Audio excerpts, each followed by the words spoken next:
তো আজকে হচ্ছে 5 ফেব্রুয়ারি 2025। আমাদের বার কাউন্সিল প্রিলিমিনারি ব্যাচ 2025-এর দ্বিতীয় ক্লাস এবং ফৌজদারি কার্যবিধির দ্বিতীয় ক্লাস।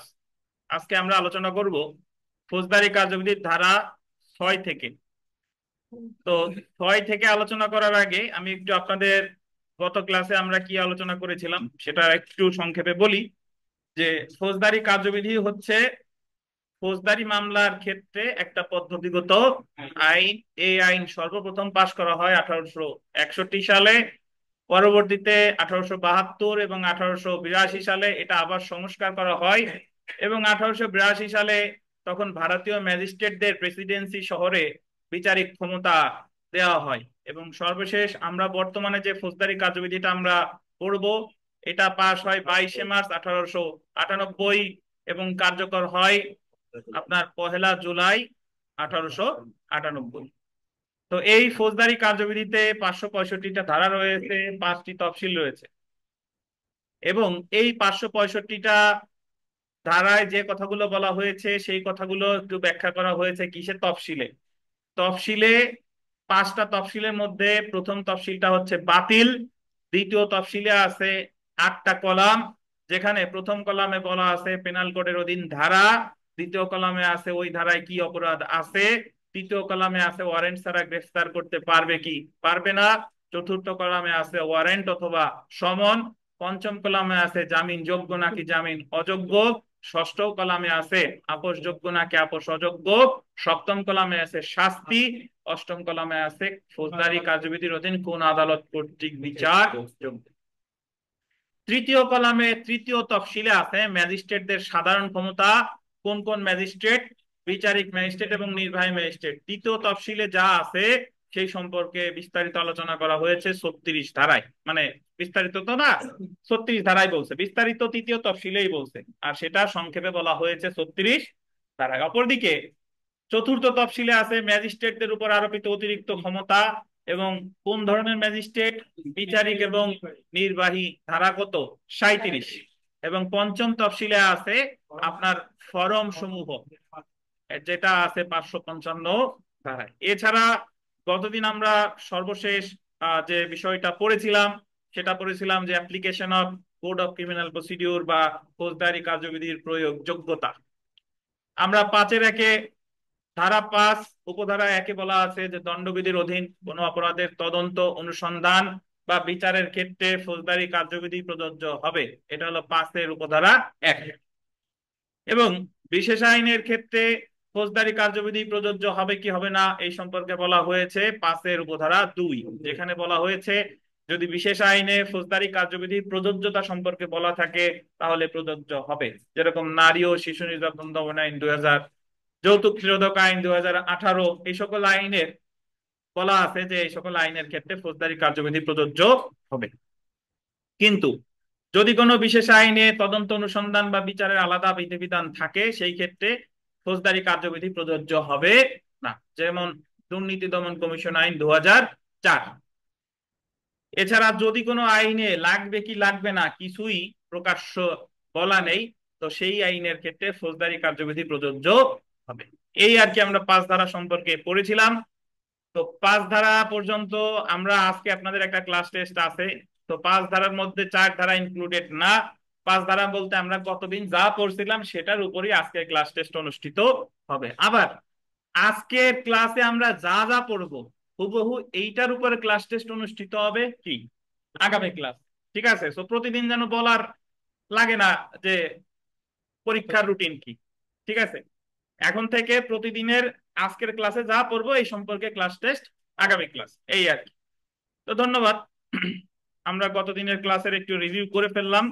এখন আমরা আলোচনা করব ফৌজদারি আদালত সম্পর্কে ধারণা লাভ করব। ধারা 6 দেখেন, ফৌজদারি আদালতের শ্রেণী, বা এখানে একটু ফৌজদারি আদালতের শ্রেণী বা একটু ব্র্যাকেটে লিখতে পারেন কম্পোজিশন, হাইফেন দিয়ে লেখেন গঠন। কম্পোজিশন হাইফেন দিয়ে লেখেন গঠন। যদি পরীক্ষাতে আসে যে ফৌজদারি আদালতের গঠন আছে কত ধারায়, উত্তর হবে কত ধারা, 6 ধারা। শ্রেণী বিভাগ আছে কত ধারায়, 6 ধারায়। গঠন আছে কত ধারায়, 6 ধারায়। ঠিক আছে, তো প্রথমে দেখেন 6-1 ধারা অনুসারে বাংলাদেশে গোল্ডেন 2 শ্রেণীর ফৌজদারি আদালত থাকবে। 6-1 ধারা অনুসারে আপনারা এই 6-1 ধারা অনুসারে এই কথাটার উপরে একটু লেখেন যে সুপ্রিম কোর্ট ব্যতীত, সুপ্রিম কোর্ট ব্যতীত, তাহলে ভাষাটা হবে এরকম যে সুপ্রিম কোর্ট ব্যতীত 6-1 ধারা অনুসারে সুপ্রিম কোর্ট ব্যতীত বাংলাদেশে 2 শ্রেণীর ফৌজদারি আদালত থাকবে। সুপ্রিম কোর্ট ব্যতীত। তো এখন সুপ্রিম কোর্টটা আসলে কি আমি একটু আপনাদের ব্যাখ্যা দেই যে বাংলাদেশের সর্বোচ্চ যে আদালত সেটাকে বলে supreme court. Bangladesh supreme court. তো বাংলাদেশ সুপ্রিম কোর্টের 2টা বিভাগ, সবার উপরে হচ্ছে আপিল বিভাগ, তারপরে হচ্ছে কি হাইকোর্ট বিভাগ। আপনি যদি আলাদা করে কোনো আদালতকে খুঁজতে চান যে সুপ্রিম কোর্ট কোনটা, তাহলে কিন্তু আপনি খুঁজে পাবেন না। ওই জায়গায় আছে কি আপিল বিভাগ আর হাইকোর্ট বিভাগ। আপিল বিভাগও সুপ্রিম কোর্ট, হাইকোর্ট বিভাগও কি সুপ্রিম কোর্ট। বাট এই 2টার ভিতরে যদি তুলনা করি, উচ্চ আদালত কোনটা? আপিল বিভাগ।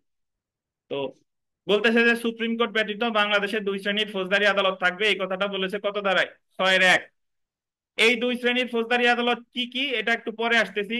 এই যে আমরা নিচে ছকে আসি, দেখেন নিচে ফৌজদারি আদালত 6-1 ধারা অনুসারে ফৌজদারি আদালত 2 শ্রেণীর কি কি। একটা দেখেন দায়রা আদালত, কোর্ট অফ সেশনস, আর একটা কি ম্যাজিস্ট্রেট আদালত, কোর্টস অফ ম্যাজিস্ট্রেট। তারপরে চলে আসেন দেখেন যে 6-2 ধারা অনুসারে, 6-2 ধারা অনুসারে আন্ডারলাইন করেন ম্যাজিস্ট্রেট 2 প্রকার। ম্যাজিস্ট্রেট কয় প্রকার? 2 প্রকার। কি কি দেখেন? 1 নম্বরে দেখেন বিচারিক ম্যাজিস্ট্রেট বা জুডিশিয়াল ম্যাজিস্ট্রেট, আর একটা হচ্ছে কি নির্বাহী ম্যাজিস্ট্রেট বা এক্সিকিউটিভ ম্যাজিস্ট্রেট। তো এখানে যে জিনিসটা দেখেন এই 2007 সালের, তাহলে আমরা প্রথমে পেলাম 6-1 ফৌজদারি আদালত কয় প্রকার? কি কি? দায়রা আদালত, ম্যাজিস্ট্রেট আদালত। 6-2 পেলাম ম্যাজিস্ট্রেট কয় প্রকার? কি কি? বিচারিক ম্যাজিস্ট্রেট, আর একটা কি নির্বাহী ম্যাজিস্ট্রেট। তানভীর মনোযোগ দিয়ে শুনবেন, এতদিন যা যা পড়েন না এনে আফসোস করার কিছু নাই, আজকে থেকে শুরু করেন। আচ্ছা, হ্যাঁ। তারপরে 6-3 দেখেন বিচারিক ম্যাজিস্ট্রেটদের শ্রেণী। এই যে আমরা যে পড়লাম যে বিচারিক ম্যাজিস্ট্রেট, এই বিচারিক ম্যাজিস্ট্রেটের শ্রেণী বিভাগ বলা হয়েছে 6-3 ধারা অনুসারে। বিচারিক ম্যাজিস্ট্রেট 4 শ্রেণীর। কয় শ্রেণীর? অ্যাকচুয়ালি বিচারিক ম্যাজিস্ট্রেট জেলা পর্যায়ে 4 শ্রেণীর, কিন্তু মেট্রোপলিটন পর্যায়ে 2 শ্রেণীর। গোপালগঞ্জ একটা, গোপালগঞ্জ হচ্ছে জেলা পর্যায়ে। গোপালগঞ্জের বিচারিক ম্যাজিস্ট্রেট কয় প্রকার? 4 প্রকার। কিন্তু ঢাকা শহর, তারপরে আপনার খুলনা, যেগুলো মেট্রোপলিটন এরিয়া, সেই সকল এলাকায় বিচারিক ম্যাজিস্ট্রেট কয় প্রকার? 2 প্রকার। তো এই 4 প্রকার আগে আমরা একটু দেখি। 4 প্রকার যারা পরে এসেছেন তারা দয়া করে আইন পাঠের ওই আশেপাশ থেকে কত নাম্বার পেজে আছে একটু দেখে নেন, আর বই না থাকলে আমাদের জুম আইডির সাথে যুক্ত হন। দেখেন, মহানগর এলাকায় চিফ মেট্রোপলিটন ম্যাজিস্ট্রেট, মহানগর এলাকায় যার নাম চিফ মেট্রোপলিটন ম্যাজিস্ট্রেট, তার নামই মহানগর এলাকার বাইরে হচ্ছে কি চিফ জুডিশিয়াল ম্যাজিস্ট্রেট। অর্থাৎ যিনি মহানগর এলাকায় চিফ মেট্রোপলিটন ম্যাজিস্ট্রেট, সেম ব্যক্তির নাম আমাদের জেলা পর্যায়ে কি চিফ জুডিশিয়াল ম্যাজিস্ট্রেট। তারপরে দেখেন 2 নম্বরে দেখেন মহানগর এলাকায় মেট্রোপলিটন ম্যাজিস্ট্রেট, এবং মহানগর এলাকার বাইরে মানে জেলা পর্যায়ে তার নাম কি প্রথম শ্রেণীর ম্যাজিস্ট্রেট। তো এই কারণে অনেক সময় আমাদের পরীক্ষায় প্রশ্ন আসে যে মহানগর ম্যাজিস্ট্রেট বা মেট্রোপলিটন ম্যাজিস্ট্রেট কোন শ্রেণীর ম্যাজিস্ট্রেট? কোন শ্রেণীর? প্রথম শ্রেণীর ম্যাজিস্ট্রেট। তারপরে দেখেন দ্বিতীয় শ্রেণীর ম্যাজিস্ট্রেট, তৃতীয় শ্রেণীর ম্যাজিস্ট্রেট। তো এখানে এই দ্বিতীয় শ্রেণীর ম্যাজিস্ট্রেট, তৃতীয় শ্রেণীর ম্যাজিস্ট্রেট এই 2টাই জেলা পর্যায়ে আছে, কিন্তু মেট্রোপলিটন এলাকায় নাই। তাহলে মেট্রোপলিটন এলাকায় আছে চিফ মেট্রোপলিটন ম্যাজিস্ট্রেট আর কে মেট্রোপলিটন ম্যাজিস্ট্রেট। দ্বিতীয় তৃতীয় শ্রেণীর ম্যাজিস্ট্রেট মেট্রোপলিটন এলাকায় নাই। মেট্রোপলিটন আর জেলা পর্যায়ে তাহলে আছে চিফ জুডিশিয়াল ম্যাজিস্ট্রেট, প্রথম শ্রেণীর ম্যাজিস্ট্রেট, দ্বিতীয় শ্রেণীর ম্যাজিস্ট্রেট, আর কে তৃতীয় শ্রেণীর ম্যাজিস্ট্রেট। তো এখানে আর একটা জিনিস একটু বলে রাখা ভালো যে আপনারা একটু পরে ব্যাখ্যা অবশ্যই আছে, এখানে লেখে নাই, পরে লেখা আছে যে চিফ মেট্রোপলিটন ম্যাজিস্ট্রেটের সাথে যুক্ত হবে অতিরিক্ত চিফ মেট্রোপলিটন ম্যাজিস্ট্রেট, এবং চিফ জুডিশিয়াল ম্যাজিস্ট্রেটের সাথে যুক্ত হবে কি অতিরিক্ত চিফ জুডিশিয়াল ম্যাজিস্ট্রেট। ওনার নামে অতিরিক্ত হলেও চিফ জুডিশিয়াল ম্যাজিস্ট্রেটেরও যে ক্ষমতা ওনাদেরও সেই ক্ষমতা, কিন্তু ওনাদের এই ওই আপনার আলাদা করে নাই, মানে শ্রেণী আলাদা করে নাই। ঠিক আছে, তো এ কারণে তাহলে আমরা প্রথমে পেলাম 6-এর 1-এ পেলাম ফৌজদারি আদালত দুই প্রকার, দায়রা আদালত আর কে ম্যাজিস্ট্রেট আদালত। 6-এর 2 পাইলাম ম্যাজিস্ট্রেট কয় প্রকার, দুই প্রকার, একটা হলো বিচারিক, একটা কে নির্বাহী। বিচারিক ম্যাজিস্ট্রেটকে বলে জুডিশিয়াল ম্যাজিস্ট্রেট। 6-এর 3-এ পেলাম বিচারিক ম্যাজিস্ট্রেট কয় প্রকার, অ্যাকচুয়ালি 4 প্রকার জেলা পর্যায়ে, আর 2 প্রকার কোথায় মহানগর এলাকায়। যদি পরীক্ষায় প্রশ্ন আসে যে কোন এলাকা মানে কোন এলাকায় দ্বিতীয় তৃতীয় শ্রেণীর ম্যাজিস্ট্রেট নাই, মহানগর এলাকায়, কারণ মহানগর এলাকায় শুধু কি আছে মেট্রোপলিটন ম্যাজিস্ট্রেট। আর এই জায়গায় একটু নিচে ব্র্যাকেটে লিখে রাখেন যে মেট্রোপলিটন ম্যাজিস্ট্রেট সমান সমান প্রথম শ্রেণীর ম্যাজিস্ট্রেট সমান সমান সিনিয়র জুডিশিয়াল ম্যাজিস্ট্রেট। আপনারা যদি কোর্ট কাছারিতে আমরা যাই, আমরা দেখবেন ওই জায়গায় প্রথম শ্রেণীর ম্যাজিস্ট্রেট খুব কমই লেখা থাকে, বলা আছে সিনিয়র জুডিশিয়াল ম্যাজিস্ট্রেট। তো সিনিয়র জুডিশিয়াল ম্যাজিস্ট্রেট মানে ধরে নেবেন উনি কোন শ্রেণীর ম্যাজিস্ট্রেট, প্রথম শ্রেণীর ম্যাজিস্ট্রেট। আর যদি শুধু জুডিশিয়াল ম্যাজিস্ট্রেট কোথাও লেখা থাকে তাহলে ধরে নেবেন হয় সে দ্বিতীয় শ্রেণীর অথবা কি তৃতীয় শ্রেণীর। এটা হলো কোর্টের মধ্যে বললাম আর কি, কোর্টে দেখবেন যে জুডিশিয়াল ম্যাজিস্ট্রেট অমুক, তাহলে জুডিশিয়াল ম্যাজিস্ট্রেট মানে উনি হয় দ্বিতীয় শ্রেণীর ম্যাজিস্ট্রেট না হয় কত তৃতীয় শ্রেণীর ম্যাজিস্ট্রেট। আর যদি বলে সিনিয়র জুডিশিয়াল ম্যাজিস্ট্রেট তাহলে উনি কোন শ্রেণীর, প্রথম শ্রেণীর ম্যাজিস্ট্রেট। জি,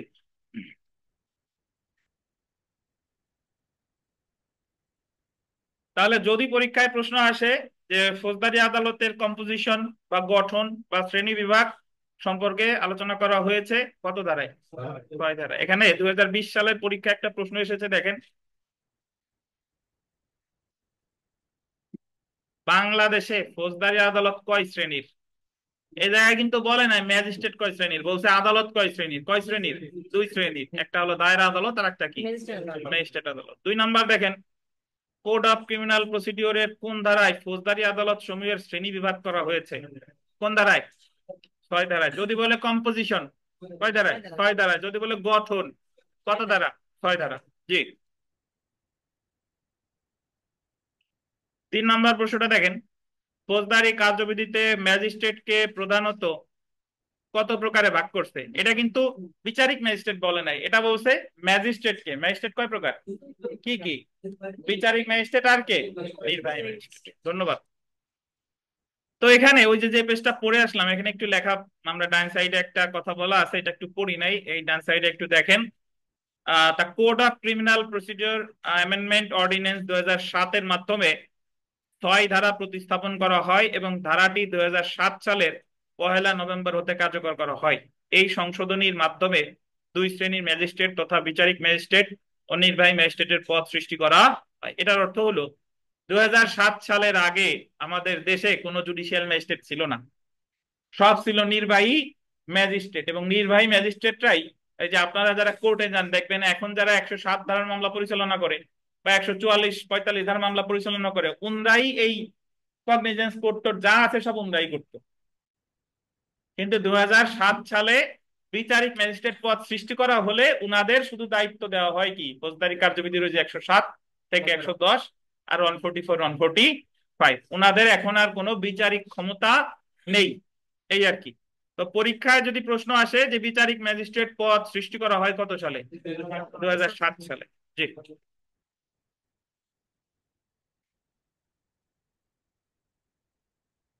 তো সেলফ প্র্যাকটিসে যে প্রশ্ন আছে এগুলো মোটামুটি পারবেন। আমরা 4 নাম্বার প্রশ্নটা একটু দেখি, যে ফৌজদারি কার্যবিধির 6 ধারা অনুসারে ড্যাশ শ্রেণীর ফৌজদারি আদালত কয় শ্রেণীর, 2। ড্যাশ শ্রেণীর ম্যাজিস্ট্রেট কয় শ্রেণীর, 2। এবং ড্যাশ শ্রেণীর বিচারিক ম্যাজিস্ট্রেট কয় শ্রেণী, 4। তাহলে উত্তর হবে 2, 2, 4। আমি আপনাদের এখন একটা একটা পেজ দিব, যাদের যাদের নেই তানভীর তাদের তাদের দয়া করে এটা একটু দেন, আহ, একটা এডিশনাল পেজ। আর অনলাইনে যারা আছেন তাদের পিডিএফ দিয়ে দিব, সমস্যা নেই। তো আমাদের এখানে আমি আপনাদের একটা পেজ দিয়েছি সবার সামনে, দেখেন এই পেজটায় আমরা ফৌজদারি কার্যবিধির যে চার ধারা, সেই চার ধারায় বিভিন্ন সংজ্ঞা দেওয়া হয়েছে। সেই সংজ্ঞাগুলো আমরা একটু পড়বো। তার আগে একটু বলে নিই যে আমাদের প্রতিটা আইনে, আপনারা যে 7টা সাবজেক্ট পড়তেছেন, এই 7টা সাবজেক্ট ছাড়াও অন্যান্য যত আইন আছে, সকল আইনে ওই আইনে ব্যবহৃত শব্দগুলো কে ব্যাখ্যা করার জন্য প্রতিটা আইনে একটা ডেফিনেশন ক্লজ বা ইন্টারপ্রিটেশন ক্লজ থাকে। মানে ওই আইনে বিভিন্ন ব্যবহৃত শব্দগুলোর অর্থ কি, এই অর্থগুলোর সংজ্ঞা দেওয়া হয়েছে সংজ্ঞার ধারায়। তো ফৌজদারি কার্যবিধিতে ব্যবহৃত সকল শব্দের সংজ্ঞা দেওয়া হয়েছে ফৌজদারি কার্যবিধির কত ধারায় বলেন? 4 ধারায়। তো যদি পরীক্ষায় প্রশ্ন আসে যে ফৌজদারি কার্যবিধির অমুকের সংজ্ঞা দিছে কত ধারায়, উত্তর হবে কত? 4 ধারা। এবং এটাকে ইন্টারপ্রিটেশন ক্লোজও বলা যেতে পারে। তো ধারা 4 দেখেন, একটু পড়া শুরু করি। আর যারা অনলাইনে যুক্ত আছেন, তাদের যদি কোনো প্রশ্ন থেকে থাকে, আমি আপনাদের সবাইকে মিউট করে দিয়েছি, তারা আমাকে টেক্সট দিবেন। টেক্সট দিলে আমি আপনাদের মানে আনমিউট করে কথা বলার সুযোগ দিব। তো ঠিক আছে, দেখেন 4 ধারাটা দেখেন। আহ সংজ্ঞা সমূহ, ডেফিনেশন: বিষয়বস্তু অথবা প্রসঙ্গ হতে ভিন্নরূপ প্রতীয়মান না হলে এই আইনে নিম্নলিখিত শব্দগুলো নিম্নলিখিত অর্থ হবে।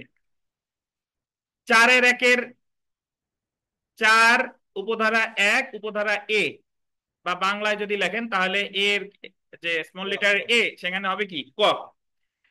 অ্যাডভোকেট কোন আদালতের কার্যক্রম প্রসঙ্গে অ্যাডভোকেট অর্থ বলবৎ আইন অনুযায়ী এরূপ যে কোনো আদালতে আইন ব্যবসা করতে, আন্ডারলাইন করবেন, ক্ষমতাপ্রাপ্ত অ্যাডভোকেট বা আন্ডারলাইন করেন মুক্তার, এবং এরূপ কার্যক্রমে আদালতের অনুমতিক্রমে নিযুক্ত যে কোনো ব্যক্তিকে অন্তর্ভুক্ত করবে। তাহলে এখানে অ্যাডভোকেট বলতে আসলে কি বোঝাচ্ছে? মানে আইন দ্বারা ক্ষমতাপ্রাপ্ত যারা আইন ব্যবসা পরিচালনা করতে পারে তিনি, অথবা মুক্তার, অথবা হচ্ছে যে আদালতের অনুমতিক্রমে যে কোনো ব্যক্তি। আদালত যদি কাউকে অনুমতি দেয় তাহলেও তিনি কি হিসেবে গণ্য হবেন? অ্যাডভোকেট হিসেবে গণ্য হবেন। এখন আমরা খুব সাম্প্রতিক সময়ে Bangladesh legal practitioners and bar council order শেষ করছি। আপনারা মুক্তার শব্দটা শুনে থাকেন, আমাদের গোপালগঞ্জ কোর্টে একটা বারের নামও আছে মুক্তার বার বলে। তো মুক্তার আসলে কি? মুক্তার সম্পর্কে আপনারা ধারণা আছে? রুবেল, মনে আছে মুক্তার কাকে বলে?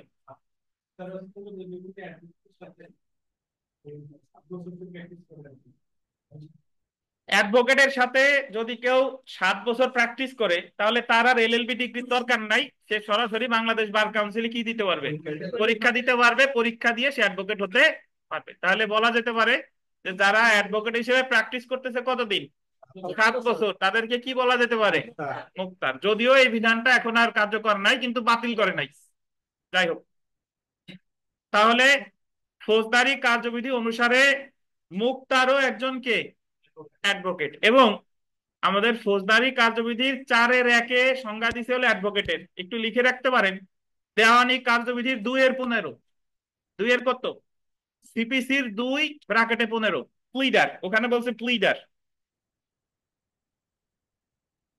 সিপিসির সেকশন 2 ব্র্যাকেটে 15 লেখেন প্লিডার বা অ্যাডভোকেট, একই কথা।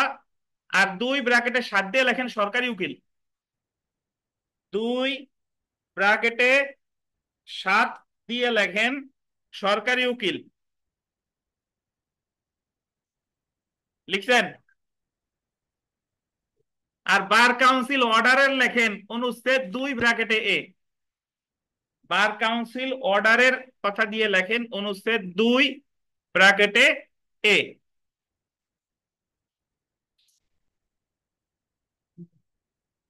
ওই যে আশেপাশে তো আছে, বার কাউন্সিল অর্ডার দিয়ে লেখেন অনুচ্ছেদ 2 ব্র্যাকেটে এ।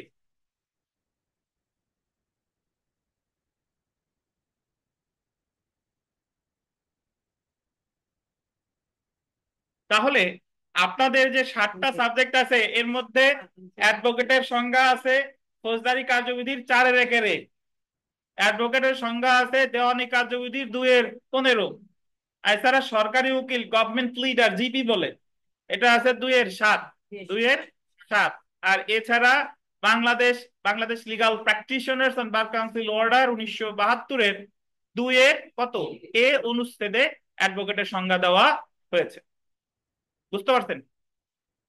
আচ্ছা, এরপরে আমরা চলে আসি, দেখেন অ্যাটর্নি জেনারেল, এ এ বাংলা যদি লিখি তাহলে কি, ক ক, অ্যাটর্নি জেনারেল। একটু বুঝেন যে অ্যাটর্নি জেনারেল আসলে কাকে বলে। আমরা খুব সাম্প্রতিক সময় Bangladesh legal practitioners and bar council ওটা শেষ করছি। ওখানে অ্যাটর্নি জেনারেল হচ্ছেন আমাদের বাংলাদেশ বার কাউন্সিলের একজন x officio chairman, x officio chairman. এছাড়া অ্যাটর্নি জেনারেলকে, অ্যাটর্নি জেনারেল হলেন বাংলাদেশ সংবিধানের 64 অনুচ্ছেদ অনুসারে রাষ্ট্রপতি অ্যাটর্নি জেনারেলকে নিয়োগ দেন। অ্যাটর্নি জেনারেল হচ্ছেন বাংলাদেশের প্রধান আইন কর্মকর্তা, তিনি একজন আইন মন্ত্রীর পদমর্যাদা সম্পন্ন ব্যক্তি। বুঝতে পারছেন? এবং Bangladesh legal practitioners and bar council order 1972-এর অনুচ্ছেদ 26 অনুসারে অ্যাটর্নি জেনারেলের রাইট অফ প্রি অডিয়েন্স আছে। একটা চেয়ার নিয়েছেন, কি আছে বলেন? রাইট অফ কি? Pre audience. মানে রাইট অফ প্রি অডিয়েন্স মানে সবার আগে, যদি এক জায়গায় অনেক উকিল থাকে, বাংলাদেশের সবার আগে কোন উকিলের কথা বলার অধিকার থাকবে? Attorney general. বুঝতে পারছেন? সবার আগে কথা বলার যে অধিকার, এটাকেই কি বলে? Attorney general. এখন ফৌজদারি কার্যবিধিতে কি বলতেছে দেখেন, বাংলাদেশের অতিরিক্ত attorney general, sorry attorney general অর্থ বাংলাদেশের অতিরিক্ত attorney general, deputy attorney general অথবা সহকারী অ্যাটর্নি জেনারেল অথবা সরকারি অ্যাডভোকেট অথবা বিভিন্ন সময়ে সরকার কর্তৃক নিযুক্ত এরূপ দায়িত্ব পালনের জন্য অফিসারকে অন্তর্ভুক্ত করবে। আচ্ছা, তাহলে এখানে একটা জিনিস দেখেন যে অ্যাটর্নি জেনারেল আমাদের জেলা পর্যায়ে যেরকম থাকে পিপি বলে, আর বিভিন্ন কোটে এপিপি থাকে, এপিপি থাকে না? জি, তাহলে এখানে আছে হলো অ্যাটর্নি জেনারেল।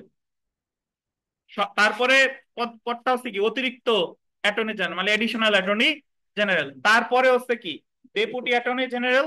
তারপরে হচ্ছে কি আপনার ওই যে সহকারী অ্যাটর্নি জেনারেল বলে অ্যাসিস্ট্যান্ট অ্যাটর্নি জেনারেল। তাহলে অ্যাটর্নি জেনারেলের মধ্যে সবার উপরে যিনি, অ্যাটর্নি জেনারেল একজনই থাকে, কিন্তু ডেপুটি অ্যাটর্নি জেনারেল এক বা একাধিক থাকতে পারে। সরি, অতিরিক্ত অ্যাটর্নি জেনারেল একাধিক ব্যক্তি থাকে, ডেপুটিও একাধিক ব্যক্তি থাকে, আর অ্যাসিস্ট্যান্টও একাধিক থাকে। কিন্তু ধরেন গোপালগঞ্জে পিপি কয়জন? একজন। কিন্তু এপিপি তো অনেক আছে, বিষয়টা অনেকটা সেরকম।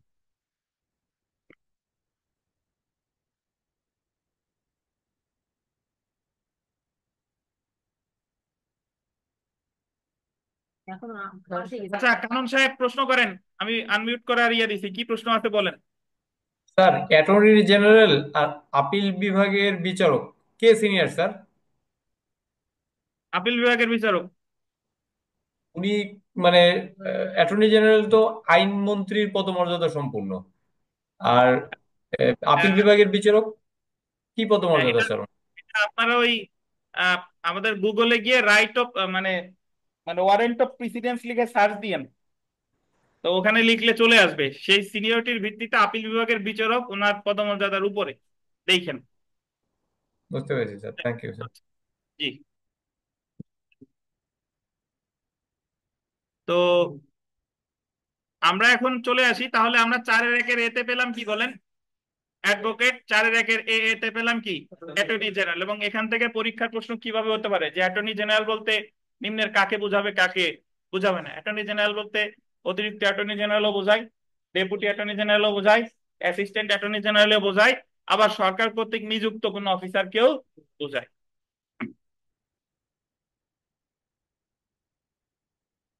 4-এর 1-এর বি দেখেন, জামিনযোগ্য অপরাধ, বেইলেবল অফেন্স। জামিনযোগ্য অপরাধ নাকি জামিন অযোগ্য অপরাধ কোনগুলা, এগুলা আমরা গত ক্লাসে একটা ধারণা পেয়েছি। ফৌজদারি কার্যবিধির 2য় তফসিলের কত কলাম? 5ম কলাম।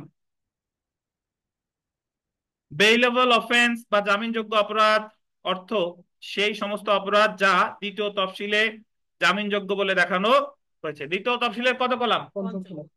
5ম কলাম। অথবা যা বর্তমানে বলবৎ কোন আইন দ্বারা জামিনযোগ্য করা হয়েছে। এবং জামিন অযোগ্য অপরাধ বলতে অন্য যে কোনো অপরাধকে বোঝাবে। তো এরপরে চার্জ, চার্জ আমরা বিস্তারিত সামনে পড়ব। একাধিক দফা সম্বলিত চার্জের যে কোনো দফার অন্তর্ভুক্ত হবে, এই এই ব্যাখ্যাটা এখানে মানে এই ব্যাখ্যা পড়ে কিছুই বোঝা যায় না। চার্জ আসলে আমাদের ফৌজদারি কার্যবিধিতে এক পক্ষ যেটা দাবি করে অপর পক্ষ যেটা অস্বীকার করে সেটার উপর ভিত্তি করে চার্জ গঠিত হয়। কিভাবে আমি একটু আপনাদের বলি। যারা কোর্টে যান দেখবেন যে আসামির রে কাঠগড়ায় দাঁড় করাইয়া পেশকার সাহেব বলতেছে যে আপনার বিরুদ্ধে এত এত ধারা চার্জ গঠন করা হলো, আপনি কি দোষী নাকি নির্দোষ। তাহলে আসামি দাবি করতেছে নির্দোষ, আর যে মামলা সে দাবি করতেছে আসামি কি দোষী। তাহলে এক পক্ষ দাবি করতেছে আসামি দোষী, আর এক পক্ষ দাবি করতেছে আমি নির্দোষ। এটার উপর ভিত্তি করে কি গঠিত হয়, চার্জ গঠিত হয়। আর সামনে বিস্তারিত আমরা ইনশাল্লাহ পড়বো, তো এটা বেশি গুরুত্বপূর্ণ না। রাষ্ট্রীয় কেরানি ভিভিআই আসার মতো প্রশ্ন, যে ক্লার্ক অফ দ্য স্টেট, রাষ্ট্রীয় কেরানি, এই বিধি দ্বারা রাষ্ট্রীয় কেরানিকে প্রদত্ত কাজ সম্পাদনের জন্য বলতেন প্রধান বিচারপতি। নির্মল সাহেবের একটা দিন তো, প্রধান বিচারপতি কর্তৃক বিশেষভাবে নিযুক্ত যে কোনো অফিসারকে অন্তর্ভুক্ত করে। পরীক্ষায় প্রশ্ন আসবে যে রাষ্ট্রীয় কেরানি বা ক্লার্ক অফ দ্য স্টেটকে নিয়োগ দেয় কে, প্রধান বিচারপতি। একটা জিনিস খেয়াল রাখবেন যে আমাদের ফৌজদারি কার্যবিধিতে বিভিন্ন জায়গায় যা যত নিয়োগ টিয়োগ আছে ম্যাক্সিমাম জায়গায় দেয় সরকার অথবা রাষ্ট্রপতি, সরকার অথবা কে রাষ্ট্রপতি। কিন্তু এই যে একটা ব্যতিক্রম, যেখানে রাষ্ট্রীয় কেরানিকে নিয়োগ দিচ্ছে কে, প্রধান বিচারপতি। সাবসেকশন মনে রাখার দরকার নাই, জাস্ট মনে রাখবেন রাষ্ট্রীয় কেরানি অথবা ক্লার্ক অফ দ্য স্টেটকে নিয়োগ দিচ্ছে কে, প্রধান বিচারপতি। ধন্যবাদ। তারপরে দেখেন আমলযোগ্য অপরাধ, কগনিজেবল অফেন্স। কগনিজেবল অফেন্স মানে হলো যে অপরাধের ক্ষেত্রে বিনা পরোয়ানায় কাউকে গ্রেফতার করতে পারে, সেটা হচ্ছে কি কগনিজেবল বা আমলযোগ্য। অর্থাৎ দ্বিতীয় তফসিলে বর্ণিত বা কার্যকর কোনো আইনের অধীন কোনো পুলিশ অফিসার বিনা পরোয়ানায় গ্রেফতার করতে পারে। যদি কোনো অপরাধের ক্ষেত্রে বিনা পরোয়ানায় গ্রেফতার করতে না পারে সেটাকে আমলযোগ্য বলে না, সেটাকে কি বলে, আমল অযোগ্য। আপনি থানায় মামলা করছেন, থানা ম্যাজিস্ট্রেটের অনুমতি ছাড়াই পুলিশ আসামি ধরে নিয়ে আসছে, এটা হলো কগনিযোগ্য। এটা হলো কি, থানায় মামলা করছেন কিন্তু পুলিশ গ্রেফতার করতে পারতেছে না, অবশ্যই অনুমতি লাগবে কার, ম্যাজিস্ট্রেটের, তখন এটা বলে কি আমল অযোগ্য বা নন কগনিজেবল। তো এ হচ্ছে মূল কথা। তো যদি বলা থাকে মে অ্যারেস্ট উইদাউট ওয়ারেন্ট, মে অ্যারেস্ট উইদাউট ওয়ারেন্ট বা শ্যাল অ্যারেস্ট উইদাউট ওয়ারেন্ট, এটা হলো আমলযোগ্য, আমলযোগ্য। আর মে নট অ্যারেস্ট বা শ্যাল নট অ্যারেস্ট, নট থাকলেই সেটা হলো আমল অযোগ্য, নট থাকলেই কি আমল অযোগ্য। তো সাধারণত এটা এমনি লিখবেন না আমাদের যখন আমরা দণ্ডবিধি পড়বো বা ফৌজদারি কার্যবিধির দ্বিতীয় তফসিলের কত কলমে বলা আছে আমলযোগ্য নাকি আমল অযোগ্য, তৃতীয় কলাম। এই আমলযোগ্য অপরাধ নাকি আমল অযোগ্য অপরাধ এটা বলা আছে ফৌজদারি কার্যবিধির দ্বিতীয় তফসিলের কত কলাম, তৃতীয় কলাম। তো যে সকল অপরাধের সাজা 3 বছর বা তার বেশি, 3 বছর বা তার বেশি, সেই সকল অপরাধ হচ্ছে আমলযোগ্য, ব্যতিক্রম থাকতে পারে। আর যে সকল অপরাধের সাজা 3 বছরের কম সেগুলো হচ্ছে কি আমল অযোগ্য। নালিশ দেখেন, নালিশ, কমপ্লেইন্ট, নালিশের উপর একটু লেখেন অভিযোগ, নালিশের আর এক নাম কি অভিযোগ।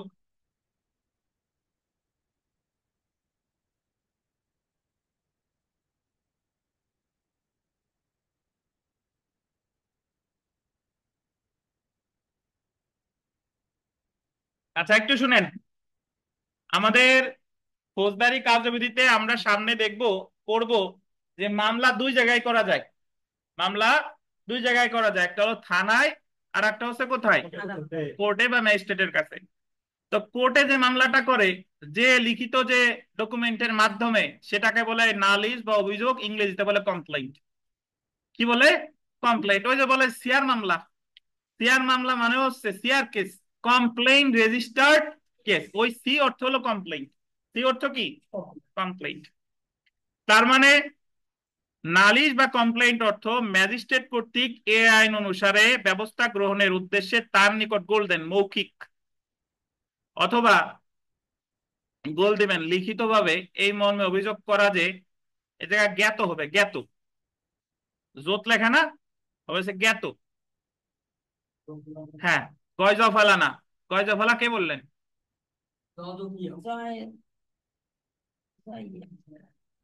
জ্ঞাত।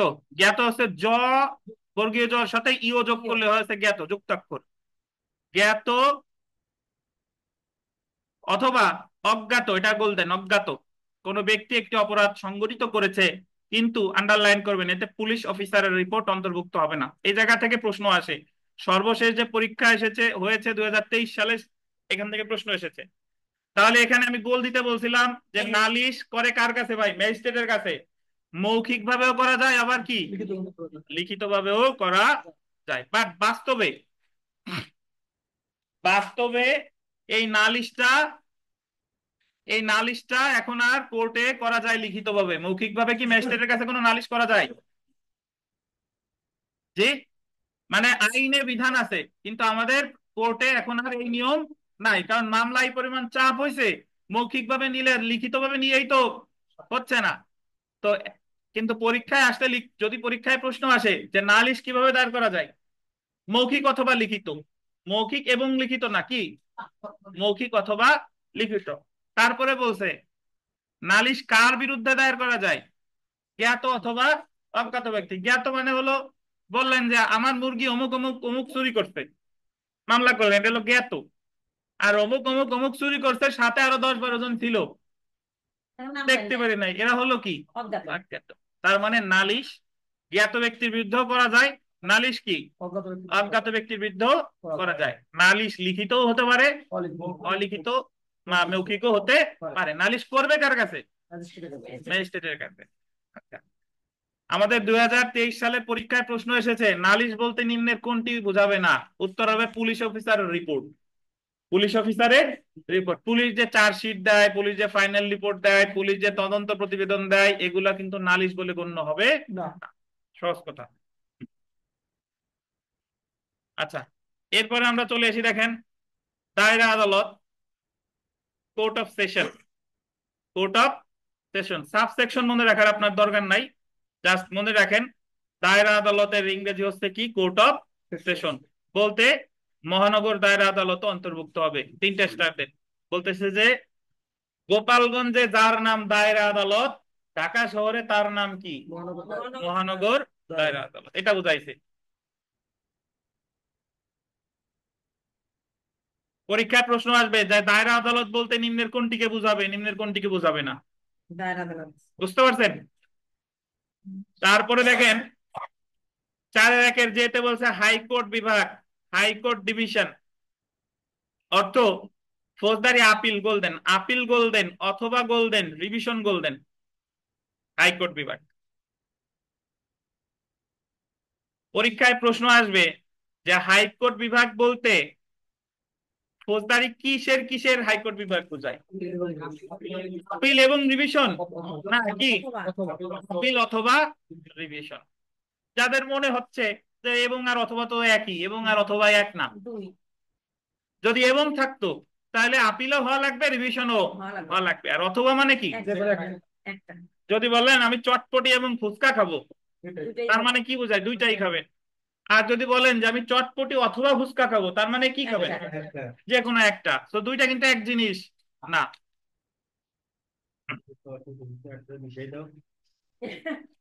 আর আরিফ সাহেব এই যে সবসময় একটা ভেজালে কথা বলবে, উনি বলতেছে চটপটি ফুচকা কি দেবে? মিশাই দেবে। দেখেন ভাই, তাহলে এখান থেকে কি ধরনের প্রশ্ন হতে পারে? আমি কি আপনাদের হিন্টস দিচ্ছি?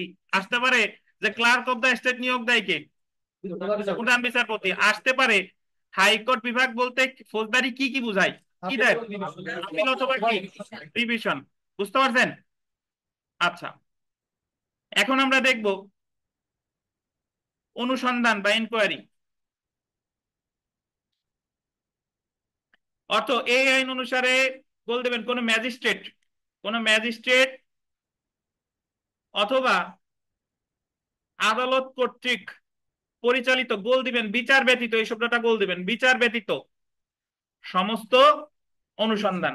আমি এখানে সংজ্ঞাগুলো পড়ার আগে আমি একটু আপনাদের অনুসন্ধান বা ইনকোয়ারি, তদন্ত বা ইনভেস্টিগেশন, বিচার বা ট্রায়াল বা জুডিশিয়াল প্রসিডিং, এই জিনিসটা একটু বুঝাই। যারা কোর্টে যান তারা ভালো বুঝবেন, আর না গেলে সমস্যা নাই। বিষয়টা হচ্ছে এরকম, তদন্ত তদন্ত করে সর্বদা পুলিশ অথবা ম্যাজিস্ট্রেট বা আদালত কর্তৃক ক্ষমতাপ্রাপ্ত অন্য কোনো ব্যক্তি। তদন্ত কখনো ম্যাজিস্ট্রেট বা আদালত করতে পারে না। সাফ কথা। যদি আসে যে তদন্ত কে করে, হয় পুলিশ করে অথবা ম্যাজিস্ট্রেট কর্তৃক ক্ষমতাপ্রাপ্ত অন্য কোনো ব্যক্তি। যদি বলে আদালত কি তদন্ত করতে পারে, আদালত তদন্ত করতে পারে না। আদালত তদন্তের কি দেয়, আদেশ দেয়। আদেশ দেয় বা নির্দেশ দেয়। বুঝতে পারছেন? ধরেন কোর্টে যারা যান দেখবেন যে দেয়ার মামলা দায়েরের পরে নির্দেশ দেয় যে ওসি তদন্ত, অথবা সংশ্লিষ্ট সমাজসেবা কর্মকর্তা তদন্ত। তার মানে কি, ওসি পুলিশ যেরকম তদন্ত করতে পারে, সমাজসেবা কর্মকর্তাও তদন্ত করতে পারে। কিছু জিজ্ঞেস করুন ভাই, বলেন। আচ্ছা, আসতেছি। জুডিশিয়াল ইনকোয়ারি হয়। আচ্ছা শোনেন, তাহলে তদন্ত বুঝছেন, তদন্ত কখনো কে করতে পারে না, ম্যাজিস্ট্রেট করতে পারে না। ধন্যবাদ। এখন আসেন, ইনকোয়ারি বা অনুসন্ধান কাকে বলে।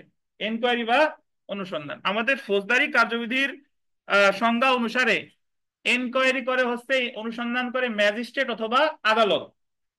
বিচারের আগ পর্যন্ত যা যা একজন ম্যাজিস্ট্রেট বা আদালত করে সেটাই বলে অনুসন্ধান। আপনারা জানেন যে একটা ফৌজদারি মামলায় সাক্ষ্য গ্রহণ কি সাথে সাথে শুরু হয়?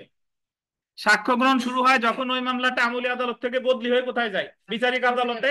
তারপরে ডিসচার্জ শুনানি হয়, চার্জ গঠন করে, চার্জ গঠন করার পরেই কি হয়, সাক্ষ্য শুরু হয়। তাহলে এই যে চার্জ গঠনের পর থেকেই, অর্থাৎ যখন সাক্ষ্য গ্রহণ হয়, ওই স্টেজটাকেই বলে বিচার। ওই স্টেজটাকে কি বলে, বিচার। আর এই চার্জ গঠন ব্যতীত, এই যে ধরেন খুনের মামলায় যারা ধরে নিয়ে আসছে, আপনি ওই যে জামিন চাচ্ছেন, রিমান্ড শুনানি হচ্ছে, হাজিরা দিয়ে যাচ্ছেন, যতকাল পর্যন্ত বদলি না হচ্ছে, চার্জ গঠনের আগ পর্যন্ত একটা ম্যাজিস্ট্রেট বা আদালত যা যা করে সেটার বলে অনুসন্ধান। সেটার বলে কি, অনুসন্ধান। বুঝেন কিনা? অর্থাৎ অনুসন্ধান কখনো পুলিশ করতে পারে না। অনুসন্ধান কি কখনো পুলিশ করতে পারে না। অনুসন্ধান করে ম্যাজিস্ট্রেট অথবা কে, আদালত। চার্জ গঠনের আগ পর্যন্ত ম্যাজিস্ট্রেট বা আদালত যা যা করে সেটারে কি বলে, অনুসন্ধান। আর চার্জ গঠন হয়ে গেলে ম্যাজিস্ট্রেট বা আদালত যেটা করে সেটারে কি বলে, বিচার। বুঝছেন? আর তদন্ত যেটা, এটা বিচারের অংশ, হলো বইয়ের কথা। তদন্ত করে কে, পুলিশ করে অথবা অন্য কোনো ব্যক্তি যাকে ক্ষমতা দিছে কে, ম্যাজিস্ট্রেট। এবং এই বই পড়ার পরের কথা আমি আগে বলতেছি, তদন্ত চার্জ গঠনের আগেও হতে পারে, তদন্ত চার্জ গঠনের পরেও হতে পারে।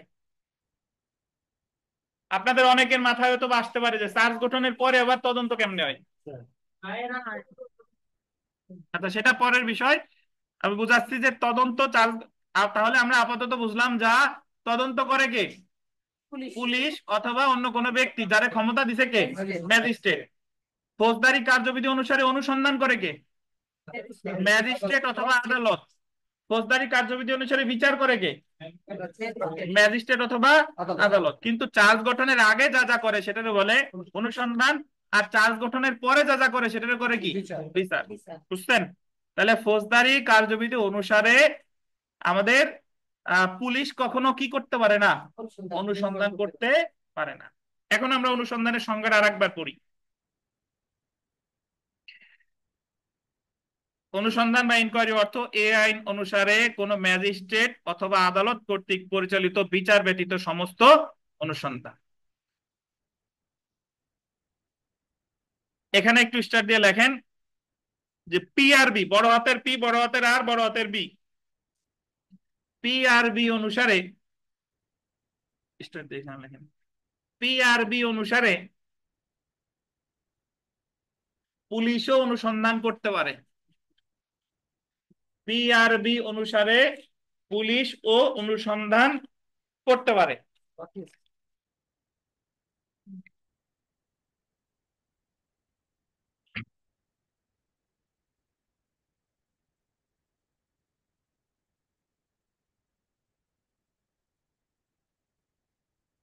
পিআরবি হচ্ছে পুলিশ রেগুলেশন অফ বেঙ্গল 1943।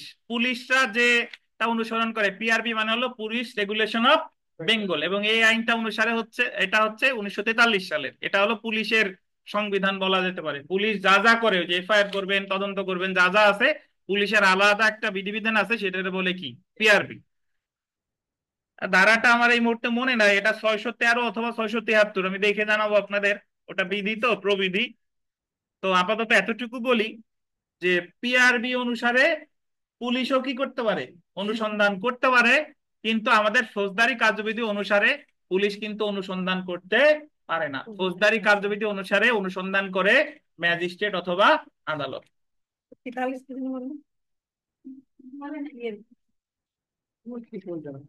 আপনার লেখা লাগবে না, যা বলবো ওইটুক লিখবেন, বেশি লেখা লাগবে না। তদন্ত দেখেন, তদন্ত, হ্যাঁ বলেন।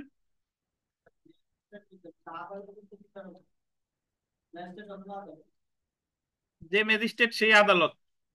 সকল আদালত তো ম্যাজিস্ট্রেট আদালত নাও হতে পারে, দায়রা আদালত আদালত না, বুঝেন নাই?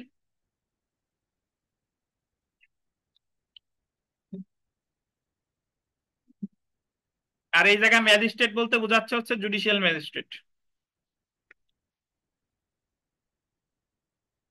মিঠুন বিশ্বাস, আপনি যে ধারা টারা দিছেন এটা মক্কা যাইতে আরো অনেক দেরি।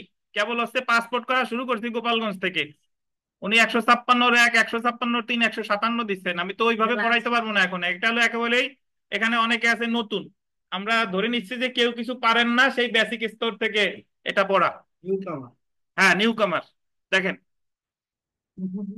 তো আমরা আসি তদন্ত বা ইনভেস্টিগেশন অর্থ। আন্ডারলাইন করেন, সাক্ষ্য সংগ্রহের উদ্দেশ্যে। আন্ডারলাইন করবেন, সাক্ষ্য সংগ্রহের উদ্দেশ্যে কোন পুলিশ অফিসার, এই যে গোল্ডেন, পুলিশ অফিসার অথবা ম্যাজিস্ট্রেটের নিকট হতে ক্ষমতাপ্রাপ্ত অপর কোন ব্যক্তি, যিনি, এই যে দেখছেন আন্ডারলাইন করেন, ম্যাজিস্ট্রেট নন, কর্তৃক পরিচালিত সকল কার্যক্রম। তাহলে একটা জিনিস এখানে দেখলেন যে তদন্ত করতে পারে পুলিশ অফিসার অথবা অন্য কোনো ব্যক্তি, অন্য কোনো ব্যক্তি, কিন্তু ম্যাজিস্ট্রেট কি তদন্ত করতে পারে? পারে না। আদালত কি তদন্ত করতে পারে? পারে না। তারপরে দেখেন বিচারিক কার্যক্রম বা judicial proceeding. Judicial proceeding oblique দিয়ে লেখেন ট্রায়াল, TRIAL, TRIAL, পাইছেন?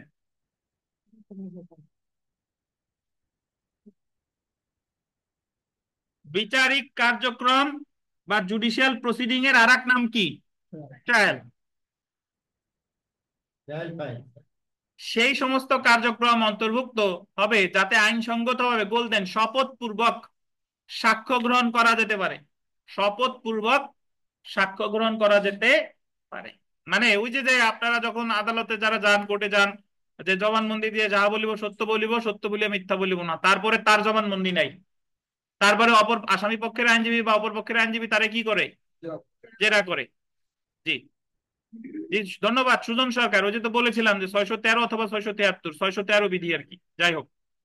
তো এখানে একটা জিনিস আমরা দেখলেন যে বিচারিক কার্যক্রম অবশ্যই সাক্ষ্য গ্রহণ করা হয়, কিন্তু তার আগে কি করা হবে? শপথ পাঠ করানো হবে। এবং সহজ কথা বললে, যে চার্জ গঠনের আগ পর্যন্ত আদালত যা যা করে সেটা হচ্ছে অনুসন্ধান, আর চার্জ গঠনের পরে যা করে সেটা কি? বিচার। অর্থাৎ একটা মামলা যখন কেউ দায়ের করে, কোর্টে করুক বা থানায় করুক, ওই মামলাটা কিন্তু সাথে সাথেই বিচার শুরু হয় না। বিচার শেয়ার মামলায়, যে মামলা যাই হোক না কেন, বিচার শুরু হয় কখন? চার্জ গঠনের পরে। চার্জ গঠনের পরে। আমরা বিভিন্ন সিনেমাতে, Bangla cinema, English cinema, Hindi সিনেমাতে যা দেখি, ওটা কিন্তু অ্যাকচুয়ালি বিচার দেখি। কারণ ওই জায়গাটা যে জেরা করতেছে আর জবানবন্দি নিচ্ছে, ওইটা আসলে বিচারের অংশ। কিন্তু আমলি আদালত থেকে যদি আপনারা দেখাইতে যায়, তাহলে তো 3 ঘন্টার সিনেমা হবে না, কয়েক তারিখ আগে দেখাইতে হবে, তারপরে হবে বিচার শুরু। যাই হোক, তাহলে আমাদের এখন বিথিকা বিশ্বাস অনুসন্ধান, তদন্ত এবং বিচারিক কার্যক্রম সম্পর্কে আপনাদের উদ্দেশ্যে বলবেন, বলেন। আমল অযোগ্য অপরাধ দেখেন, আমল অযোগ্য অপরাধ, নন কগনিজেবল অফেন্স অর্থ যে সমস্ত ক্ষেত্রে পুলিশ অফিসার পরোয়ানা ছাড়া গ্রেফতার করতে পারেন না। মানে যে সকল অপরাধের ক্ষেত্রে পুলিশ যদি অপরাধীকে গ্রেফতার করতে চায়, অবশ্যই কি লাগবে? পরোয়ানা। অবশ্যই পরোয়ানা। তাকে বলা হয় কি বলেন? আমল অযোগ্য অপরাধ। অপরাধের সংজ্ঞা আসেন, অপরাধের সংজ্ঞা অফেন্স অর্থ সেই সমস্ত কাজ অথবা গোল দেন কাজের বিরতি, কাজ অথবা কি কাজের বিরতি, কাজ অথবা কাজের বিরতি। আচ্ছা একটু বুঝেন, কাজ তো বুঝেন, একজন একজনকে একটা থাপ্পড় দিল, ব্যথা পাইছে, এটা হলো কাজ। আর কার্যবিরতিও অপরাধ হতে পারে। এখানে বসেন, এই যে আছে, কার্যবিরতিও অপরাধ হতে পারে। কার্যবিরতি হলো কি, আপনি একজনকে রুমের মধ্যে এনে না খাইয়ে আটকায় রাখছেন, মারেন টারেন কিছু নাই, কিন্তু কি তারে কোনো কি দেন নাই, খাবার দেন নাই, তাহলে এটা কি কার্যবিরতি। কার্যবিরতির মাধ্যমে ধরেন তাকে মেরে ফেলেছেন, বা অপারেশন করতে নিয়ে গেছিল ডাক্তারের কাছে, ডাক্তার অপারেশন করেন নাই। একটা হলো ভুল অপারেশন করে মেরে ফেলা, আর একটা হলো উনি ইচ্ছা করে অপারেশন করেন নাই। দুই ক্ষেত্রেই উনি অপরাধী। যদি ভুল অপারেশন করে মেরে ফেলতো সেটা হলো কাজ, আর অপারেশন টোটালি করেনি নাই, এটা কি কার্যবিরতি। তাহলে কাজও অপরাধ হতে পারে, আবার কি কার্যবিরতিও অপরাধ হতে পারে। অ্যাক্ট অর ওমিশন আর কি, ইংরেজিতে বলে অ্যাক্ট মানে কাজ, ওমিশন মানে হচ্ছে কার্যবিরতি, যা বর্তমানে বলবৎ কোনো আইনে শাস্তি যোগ্য। তারপরে চলে আসেন পাবলিক প্রসিকিউটর বা পিপি। অর্থ, এই আইনের গোল দেন 492 ধারা অনুসারে নিযুক্ত যে কোনো ব্যক্তি পাবলিক প্রসিকিউটরের নির্দেশক্রমে কার্যরত ব্যক্তি তার অন্তর্ভুক্ত হবে। অর্থাৎ 492 ধারায় পিপি কে নিয়োগ দেয় সরকার। কে নিয়োগ দেয়? সরকার। 492 ধারায় যাকে নিয়োগ দেওয়া হয় তিনিও পিপি। আবার পিপি যদি কাউকে দায়িত্ব দেয় যে তুমি আমার দায়িত্বটা পালন করো, তিনিও কি হিসেবে গণ্য হবে? পিপি হিসেবে গণ্য হবে। তো এই ছিল আমাদের মোটামুটি এখানকার সংজ্ঞাগুলো, চার ধারায় যে ডেফিনেশন ক্লজ আছে সেই সংজ্ঞাগুলো। এখন আমরা দেখব 4-এর ক। দেখেন ধারা 4-এর ক, রেফারেন্স গঠন বা কনস্ট্রাকশন অফ রেফারেন্সেস। এখানে এই 4-এর ক ধারাটা একটু গুরুত্বপূর্ণ। এখানে দুইটা জিনিস আমরা একটু বিশেষভাবে দেখব। অন্যভাবে বলা না হলে এই বিধিতে কোনো রেফারেন্স, আন্ডারলাইন করবেন, কোন ম্যাজিস্ট্রেট বলতে জুডিশিয়াল ম্যাজিস্ট্রেটকে নির্দেশ করবে। ইংলিশটা আন্ডারলাইন করেন, a magistrate shall be constitute as a reference to a judicial magistrate. একটু শুনেন, আমরা জানি 2007-এর আগে শুধু ছিল নির্বাহী ম্যাজিস্ট্রেট। জুডিশিয়াল ম্যাজিস্ট্রেট সৃষ্টি করা হলো কবে? 2007-এ। এখন ফৌজদারি কার্যবিধিতে তো 565টা ধারা, 565টা ধারার জায়গায় তো জুডিশিয়াল লাগানো সম্ভব না, তাহলে তো সব ধারাই সংশোধন করা লাগে। বুঝতে পারছেন? তো এই কারণে বলতেছে যে যদি কোনো জায়গায় শুধু ম্যাজিস্ট্রেট শব্দটা থাকে, ধরেন তার আগে জুডিশিয়াল ম্যাজিস্ট্রেটও নাই, এক্সিকিউটিভ ম্যাজিস্ট্রেটও নাই, এক্সিকিউটিভ শব্দটাও নাই, জুডিশিয়ালও নাই, তাহলে ওই ম্যাজিস্ট্রেট শব্দটা দ্বারা কোন ধরনের ম্যাজিস্ট্রেট বোঝাবে? Judicial magistrate. একটা ব্যাখ্যা দিয়ে দিছে যে যদি কোথাও শুধু ম্যাজিস্ট্রেট শব্দটা থাকে তাহলে সেটাকে কি বোঝাবে? Judicial magistrate. ধন্যবাদ। তারপরে দেখেন, সহকারী দায়রা জজ বলতে যুগ্ম দায়রা জজকে নির্দেশ করবে। অ্যাসিস্ট্যান্ট জাজ shall be constitute as a reference to A joint session জাজ। আমরা 6-এর 1-এ পড়েছি দায়রা জজ হচ্ছে আদালত দুই প্রকার, ফৌজদারি আদালত, একটা হলো দায়রা আদালত আর একটা হচ্ছে কি ম্যাজিস্ট্রেট আদালত। তো দায়রা আদালতের শ্রেণী বিভাগ আমরা এখনো পড়ি নাই, সামনে পড়বো। 9 ধারায় বলছে দায়রা জজ হচ্ছে 3 প্রকার, দায়রা জজ, অতিরিক্ত দায়রা জজ আর কে যুগ্ম দায়রা জজ। কিন্তু একটা সময় পর্যন্ত সহকারী দায়রা জজ নাম ছিল, এখন সহকারী দায়রা জজের নাম হচ্ছে যুগ্ম দায়রা জজ। তো যদি ফৌজদারি কার্যবিধিতে কোথাও অ্যাসিস্ট্যান্ট সেশন জাজ বলা থাকে বা সহকারী দায়রা জজ বলা থাকে, ধরে নিবেন তাকে কি বলে? যুগ্ম দায়রা জজ। জি,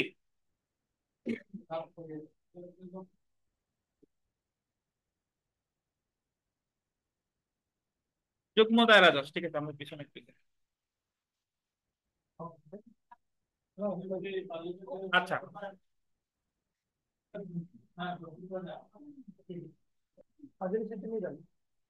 তাহলে শুধু রহিম সাহেব বলেন, যদি কোথাও ফৌজদারি কার্যবিধিতে শুধু ম্যাজিস্ট্রেট শব্দটা থাকে সেটা দ্বারা কি বোঝাবে? কি ম্যাজিস্ট্রেট? Judicial magistrate. কত ধারায় বলছে? 4 ক। আর যদি সহকারী দায়রা জজ থাকে সেটা দ্বারা কি বোঝাবে? যুগ্ম দায়রা জজ। এটাও বলেছে কত ধারায়? 4 ক। ধন্যবাদ। আমরা একটু 7 ধারায় চলে আসি। দেখেন 7 ধারা, ধারা 7, আমাদের ফৌজদারি কার্যবিধির যে 7 ধারা, দায়রা বিভাগ ও জেলা সমূহ, সেশনস, ডিভিশনস এন্ড ডিস্ট্রিক্ট। বাংলাদেশে কতিপয় দায়রা বিভাগ থাকবে? প্রত্যেকটি দায়রা বিভাগ, আন্ডারলাইন করবেন, একটি জেলা অথবা একাধিক জেলা নিয়ে গঠিত হবে। এখানে প্রশ্ন আসবে এইভাবে যে দায়রা বিভাগের গঠন সম্পর্কে আলোচনা করা হয়েছে কত ধারায়? 7 ধারায়। দায়রা আদালতের গঠন 9 ধারা। দায়রা আদালত এখন আমরা পড়ি নাই, এটা হলো কি? দায়রা বিভাগ। দায়রা আদালতের গঠন সম্পর্কে আলোচনা করতে কত ধারায়? আর দায়রা বিভাগের 7 ধারা। তো বলতেছে যে দায়রা বিভাগ গঠিত হবে কয়টা জেলা নিয়ে? একটি জেলা অথবা একাধিক জেলা। তারপরে দেখেন, সরকার বিভাগ ও জেলার সীমারেখা অথবা সংখ্যা পরিবর্তন করতে পারবে। মানে এই যে আপনার দায়রা বিভাগ বা জেলার সীমারেখা অথবা সংখ্যা, এগুলো সরকার কি করতে পারবে?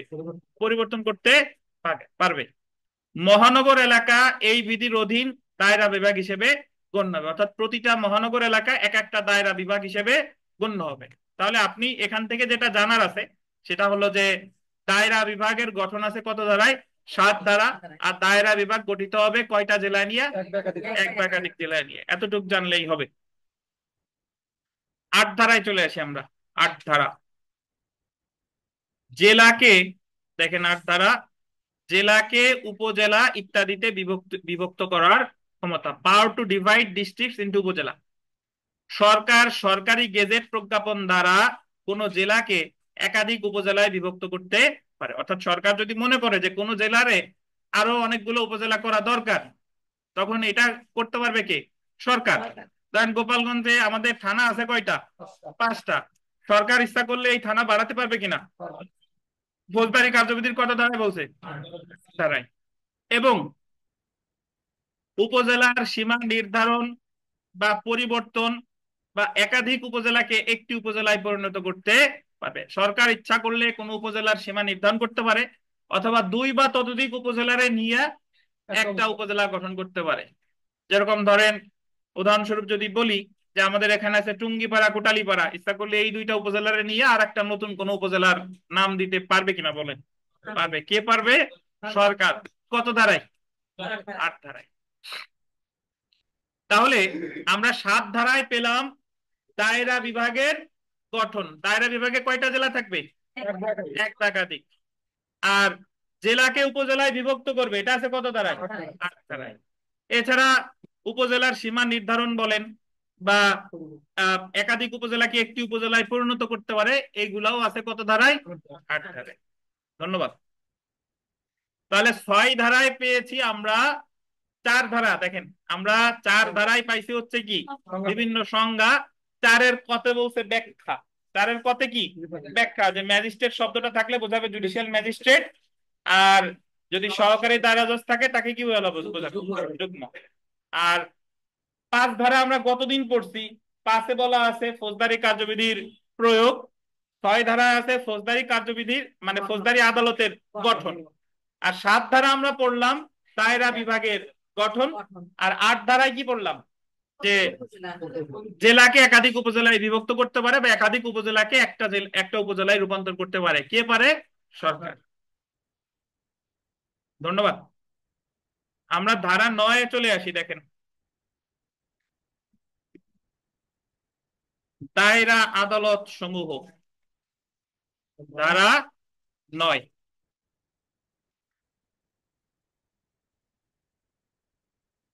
দায়রা আদালত গঠন ধারা 9। দেখেন, 9-এর 1 ধারা অনুসারে গোল্ডেন সরকার প্রত্যেক দায়রা বিভাগের জন্য একটি দায়রা আদালত প্রতিষ্ঠান করবে এবং এমন আদালতকে একজন বিচারক নিয়োগ করবে। তাহলে সরকার প্রতিটা যে দায়রা বিভাগ থাকবে, আমরা দায়রা বিভাগ কাকে বলে এর ব্যাখ্যা কিন্তু আগে জেনে এসেছি কত ধারায়? 7 ধারায়। তা প্রতিটা দায়রা বিভাগে কয়টা দায়রা আদালত থাকবে? একটা। দায়রা আদালত মহানগর এলাকার জন্য মহানগর দায়রা আদালত বা মেট্রোপলিটন কোর্ট অফ সেশন নামে গণ্য হবে। 9-এর 3 ধারা অনুসারে এমন এক বা একাধিক আদালতে এখতিয়ার প্রয়োগের জন্য বলতেন সরকার অতিরিক্ত দায়রা জজ বা যুগ্ম দায়রা জজ নিয়োগ করতে পারে। তাহলে আমরা এখানে একটু পড়ি। দেখেন, ফৌজদারি কার্যবিধির কথা বলবেন না, ফৌজদারি কার্যবিধির 9-1 ও 9-3 ধারা অনুযায়ী দায়রা আদালতে গোল্ডেন 3 স্তরের বিচারক থাকে। দায়রা আদালতে কয় স্তরের বিচারক থাকে? যেরকম আমরা পড়ছিলাম যে বিচারিক ম্যাজিস্ট্রেট জেলা পর্যায়ে কয় প্রকার? 4 প্রকার। আর মহানগর এলাকায়? কিন্তু দায়রা আদালত জেলা পর্যায়ে হোক বা মহানগর এলাকায় হোক, ওখানে বিচারক থাকবে কয় স্তরের? 3 স্তরের। সেই 3 স্তর আমরা একটু দেখি, দেখেন। 1 নাম্বার দায়রা জজ, 2 নাম্বার অতিরিক্ত দায়রা জজ বা এডিশনাল সেশন জাজ, 3 নাম্বার কি? যুগ্ম দায়রা জজ বা জয়েন্ট সেশন জাজ। যুগ্ম দায়রা জজের পূর্বের নাম কি ছিল? সহকারী দায়রা জজ। সহকারী দায়রা জজ, জি। তাহলে ভাই এখানে একটা জিনিস খেয়াল করেন, যে যদি পরীক্ষায় প্রশ্ন আসে যে দায়রা বিভাগের গঠন সম্পর্কে আলোচনা করা হয়েছে কত ধারায়? 7 ধারায়। আর যদি বলে যে দায়রা আদালতের গঠন,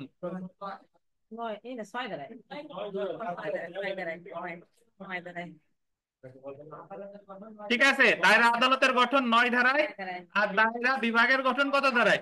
7 ধারায়। বুঝতে পারছেন? এখন শুনেন,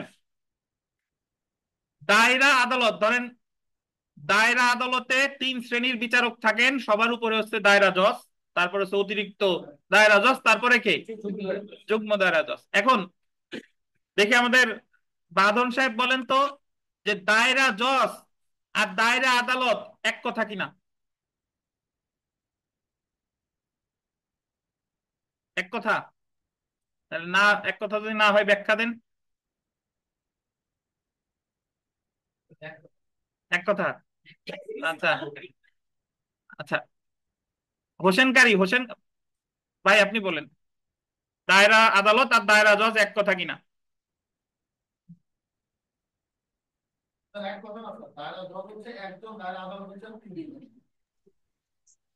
হোসেন কারি কি বলেন? জি, একই একই দায়রা একই। আদালতের 3 জন বিচারক থাকে। একদম জিজ্ঞেস করুন। আপনাদের যাদের প্রশ্ন করব সে উত্তর দিবেন, যদি কারো মুখ ফেসকে কথা বলে বের হয়ে যায় 100 টাকা করে জমা দিবেন। দিবান, এবারে। আচ্ছা, দায়রা আদালত আর দায়রা জজ প্রকৃতপক্ষে এক কথা না। দায়রা আদালতে মোট 3 শ্রেণীর বিচারক থাকেন, তার মধ্যে সবার উপরে কে? দায়রা জজ, তারপরে হচ্ছে কে? অতিরিক্ত দায়রা জজ, তারপরে হচ্ছে কে? যুগ্ম দায়রা জজ। বুঝতে পারছেন? আচ্ছা, একজন লিখছেন যে বইয়ের সাথে মিলে না, যতটুকু মিলে ততটুকুই হবে, সমস্যা নাই। আপনার যদি পঞ্চম সংস্করণ থেকে থাকে, পঞ্চম সংস্করণ পড়লেই হবে,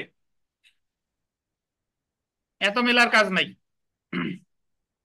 এখন আমরা একটু পড়ি নিয়োগ। দেখেন, নিয়োগ ফৌজদারি কার্যবিধির 9-3 ধারায় বিধান করা হয়েছে, সংবিধানের গোল্ডেন 133 অনুচ্ছেদ অনুসারে রাষ্ট্রপতি কর্তৃক গোল দিবেন প্রণীত বিধি অনুসারে বাংলাদেশ জুডিশিয়াল সার্ভিসের সদস্যরা দায়রা জজ, অতিরিক্ত দায়রা জজ বা যুগ্ম দায়রা জজ হিসেবে নিয়োগপ্রাপ্ত হবে।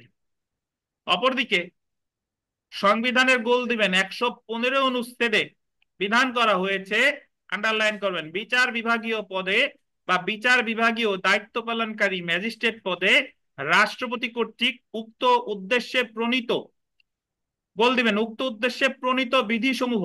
বিধিসমূহ গোল দিয়ে নিচে লেখেন 133 অনুচ্ছেদ। পাইছেন না? রাষ্ট্রপতি কর্তৃক উক্ত উদ্দেশ্যে প্রণীত বিধিসমূহ পাইছেন? আপনি কই করবেন? আপনি আছে তো আমার লেখা। কোকো তো মারা গেছে। দেখেন, রাষ্ট্রপতি নিয়োগ দান করবেন। তাহলে এই জায়গায় একটু বুঝেন, 115 অনুচ্ছেদ আর 133 অনুচ্ছেদে সংবিধানের কি আছে ভাই? ধরেন এই যে যে বর্তমানে বাংলাদেশ জুডিশিয়াল সার্ভিস পরীক্ষা, বিজিএস পরীক্ষায় নিয়োগ দেয় বিচার বিভাগীয় কর্মকর্তাদের, মানে হচ্ছে জজ বা জুডিশিয়াল ম্যাজিস্ট্রেট, সহকারী জজ অথবা কে? Judicial magistrate. এদেরকে রাষ্ট্রপতি নিয়োগ দেয়, রাষ্ট্রপতির ক্ষমতাটা আছে সংবিধানের 115 অনুচ্ছেদে। সবাই মনোযোগ দিয়ে শুনেন, কত অনুচ্ছেদে? রাষ্ট্রপতি যে নিয়োগ দিতে পারে বিচারকদের সংবিধানের কত? এটা হলো নিম্ন আদালতের বিচারক, মানে সহকারী জজ অথবা জুডিশিয়াল ম্যাজিস্ট্রেট বা বিচার বিভাগীয় কর্মকর্তা। আর এই নিয়োগটা উনি কিভাবে দিবেন, কোন বিধিবিধান অনুসরণ করবেন, সেটা বলছে 133। 133 বুঝেন নাই বোধহয়। আমি আবার বলি, রাষ্ট্রপতির নিয়োগ দানের ক্ষমতা আছে বাংলাদেশ সংবিধানের কত, 115 অনুচ্ছেদে। 115 অনুচ্ছেদটা হচ্ছে সাবস্টেন্টিভ নেচারের, জাস্ট নিয়োগ দেওয়ার ক্ষমতা। কিন্তু নিয়োগ দিতে গেলে কোন কোন ফর্মালিটি অনুসরণ করবে, কোন কোন বিধিবিধান অনুসরণ করবে, এটা আছে বাংলাদেশ সংবিধানের কত। অর্থাৎ 115 অনুচ্ছেদটা হলো সাবস্টেন্টিভ নেচারের, আর 133 অনুচ্ছেদটা হলো কি, প্রসিডিউরাল নেচারের। বুঝতে পারছেন?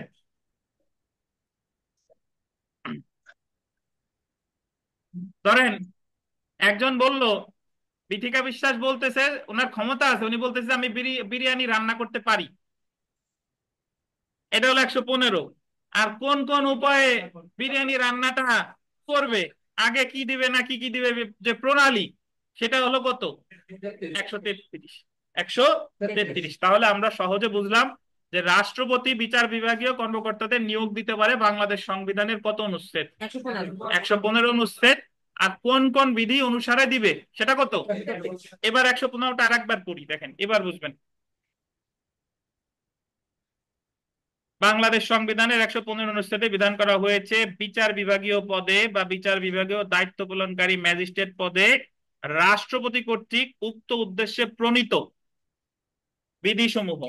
এই বিধিসমূহ কোথায়, এই বিধিসমূহ কোথায় আছে, 133 অনুযায়ী রাষ্ট্রপতি নিয়োগ দান করবেন। অর্থাৎ রাষ্ট্রপতি নিয়োগ দিবেন 115-তে, বাট এই যে যে বিধিসমূহ, এটা বলা আছে কততে, 133-এ।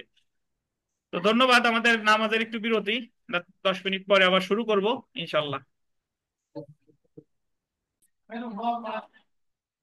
তো বিরতির পরে আমরা ক্লাস শুরু করি। দেখেন, বিরতির পর ক্লাস শুরু করি। প্রথমত বলে নি যে আপনাদের যাদের আইন পাঠ পঞ্চম সংস্করণ আছে, পঞ্চম সংস্করণ থেকে এর উপরে সংস্করণ থাকলেই হবে, সর্বনিম্ন পঞ্চম সংস্করণ থাকলেই এনাফ।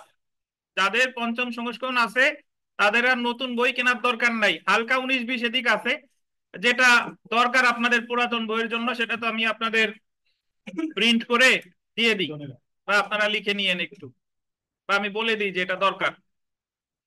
আচ্ছা দেখেন, যেহেতু এখান থেকে একটু পড়ি, যেহেতু দায়রা জজ বা অতিরিক্ত দায়রা জজ বা যুগ্ম দায়রা জজ বিচার বিভাগীয় পদ, সেহেতু সংবিধানের 115 অনুচ্ছেদের ক্ষমতা বলে, মানে ক্ষমতাটা দিয়েছে রাষ্ট্রপতিকে 115 অনুচ্ছেদে, এবং 133 অনুচ্ছেদের প্রণীত বিধানসমূহ অনুযায়ী রাষ্ট্রপতি বাংলাদেশ জুডিশিয়াল সার্ভিসের সদস্যদের মধ্য হতে দায়রা জজ, অতিরিক্ত দায়রা জজ এবং যুগ্ম দায়রা জজ নিয়োগ দান করে। তো পরীক্ষায় যদি প্রশ্ন আসে যে বিচার বিভাগীয় কর্মকর্তাদের রাষ্ট্রপতির যে নিয়োগ দানের যে ক্ষমতা, এটা আছে কত অনুচ্ছেদে, 115 অনুচ্ছেদে। আর নিয়োগ দিতে কোন বিধিবিধান অনুসরণ করবে, এটা আছে কততে, 133 অনুচ্ছেদে। জি, আমরা একটু জেনে রাখা ভালোতে দেখি। দেখেন যে ফৌজদারি কার্যবিধির 9 ধারার বিধান অনুসারে সরকার দায়রা আদালত গঠন করতে পারে। দায়রা আদালতে বিচারক থাকে কয় স্তরের, 3 স্তর। বাকি যা আছে এগুলো আমরা ইনশাল্লাহ পারবো। এই পয়েন্টটা দেখেন, সব শেষের, মানে শেষ থেকে 3 নাম্বার পয়েন্টটা, দায়রা আদালত আর দায়রা জজ এক কথা নয়। আপনাদের একটু আগে প্রশ্ন জিজ্ঞাসা করেছিলাম যে দায়রা আদালত আর দায়রা জজ কি, বলেন এক কথা নয়। দায়রা আদালতে যে 3 ধরনের জজ থাকে, তার মধ্যে দায়রা জজ এক ধরনের। দায়রা আদালত হলো এক বা একাধিক জেলা নিয়ে গঠিত দায়রা বিভাগের মধ্যে সর্বোচ্চ ফৌজদারি আদালত। এবং দায়রা জজ, অতিরিক্ত দায়রা জজ এবং যুগ্ম দায়রা জজ হলো উক্ত আদালতের বিচারক বা বিচারিক পদ। তাহলে 3 ধরনের বিচারক নিয়ে হয় দায়রা আদালত গঠিত। আর দায়রা আদালতের যে সর্বোচ্চ বিচারক তাকে কি বলে, দায়রা জজ। এবং দায়রা আদালত, কোর্ট অফ সেশন, মহানগর এলাকায় মহানগর দায়রা আদালত বা মেট্রোপলিটন কোর্ট অফ সেশন নামে পরিচিত। তাহলে আমরা 9 ধারা থেকে যে ধারণা পেলাম যে দায়রা আদালতে 3 শ্রেণীর বিচারক থাকে, দায়রা জজ, অতিরিক্ত দায়রা জজ, যুগ্ম দায়রা জজ। এই 3 শ্রেণীর বিচারকরে নিয়োগ দেয় রাষ্ট্রপতি। রাষ্ট্রপতির ক্ষমতা হলো 115 অনুচ্ছেদে। আর উনি যে বিধিবিধান অনুসরণ করবে সেটা হলো কত? 133। কথা শেষ। এই জায়গার কোনো সাবসেকশন আপনার মনে রাখার দরকার নাই, শুধু মনে রাখবেন দায়রা আদালতের গঠন 9 ধারা, দায়রা বিভাগের গঠন 7 ধারা। জি। বিগত বছরের প্রশ্ন দেখেন, প্রত্যেকটি দায়রা বিভাগে কত শ্রেণীর জজ থাকবে? কয় শ্রেণীর? 3 শ্রেণীর। 2023 সালে পরীক্ষা আসছে। প্রত্যেকটি দায়রা বিভাগে কত শ্রেণীর জজ থাকবে? বিথিকা বলেন তো, প্রত্যেকটি দায়রা বিভাগে কত শ্রেণীর ম্যাজিস্ট্রেট থাকবে?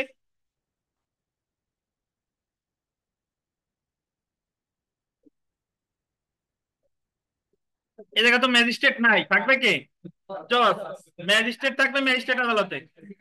দেখেন তো, প্রতিটি জেলায় সর্বোচ্চ ফৌজদারি আদালতের বিচারক হন দায়রা জজ।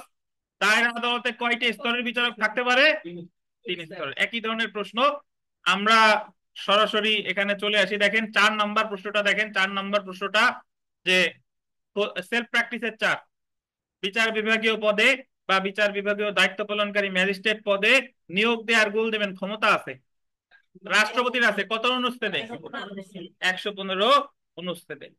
5 নম্বরটা দেখেন, আচ্ছা 5 না 6 নম্বরটা দেখেন, যে ড্যাশ রাষ্ট্রপতি কর্তৃক প্রণীত বিধি অনুসারে বাংলাদেশ জুডিশিয়াল সার্ভিসের সদস্যরা দায়রা জজ, অতিরিক্ত দায়রা জজ বা যুগ্ম দায়রা জজ হিসেবে নিয়োগপ্রাপ্ত হবে। বিধি সমূহ বলতে কততে? 133। ধন্যবাদ। এখন আমরা চলে আসি, দেখেন ম্যাজিস্ট্রেটের প্রকারভেদ। ফৌজদারি কার্যবিধির 6-2 ধারা অনুসারে 2 শ্রেণীর ম্যাজিস্ট্রেট আছে আমরা জানি। এক হলো বিচারিক ম্যাজিস্ট্রেট, আর একটা কি? নির্বাহী ম্যাজিস্ট্রেট। তো এই নির্বাহী ম্যাজিস্ট্রেট সম্পর্কে আলোচনা করা হয়েছে দেখেন 10 ধারায়। 10 ধারায় নির্বাহী ম্যাজিস্ট্রেট, 11 ধারায় বিচারিক ম্যাজিস্ট্রেট, 12 ধারায় বিশেষ ম্যাজিস্ট্রেট এবং 18 ধারায় মেট্রোপলিটন ম্যাজিস্ট্রেট গণের নিয়োগ সম্পর্কে আলোচনা করা হয়েছে। তো আমরা নিচে বিস্তারিত পড়ব। প্রথমে দেখেন যে ম্যাজিস্ট্রেট 2 প্রকার, এটা আমরা 6 ধারায় দেখে এসেছি। বিচারিক ম্যাজিস্ট্রেট আর কে? নির্বাহী ম্যাজিস্ট্রেট। আর বিচারিক ম্যাজিস্ট্রেট কত প্রকার? 4 প্রকার। 4 প্রকার, এই 4 প্রকার কি কি বিধিকা বলেন তো? জুডিশিয়াল ম্যাজিস্ট্রেট প্রথম শ্রেণী, দ্বিতীয় শ্রেণী, তৃতীয় শ্রেণী। জুডিশিয়াল ম্যাজিস্ট্রেট প্রথম শ্রেণী, দ্বিতীয় শ্রেণী, তৃতীয় শ্রেণী, 4 প্রকার। চিফ জুডিশিয়াল 5 প্রকার, অতিরিক্ত চিফ জুডিশিয়াল 6 প্রকার, নাকি?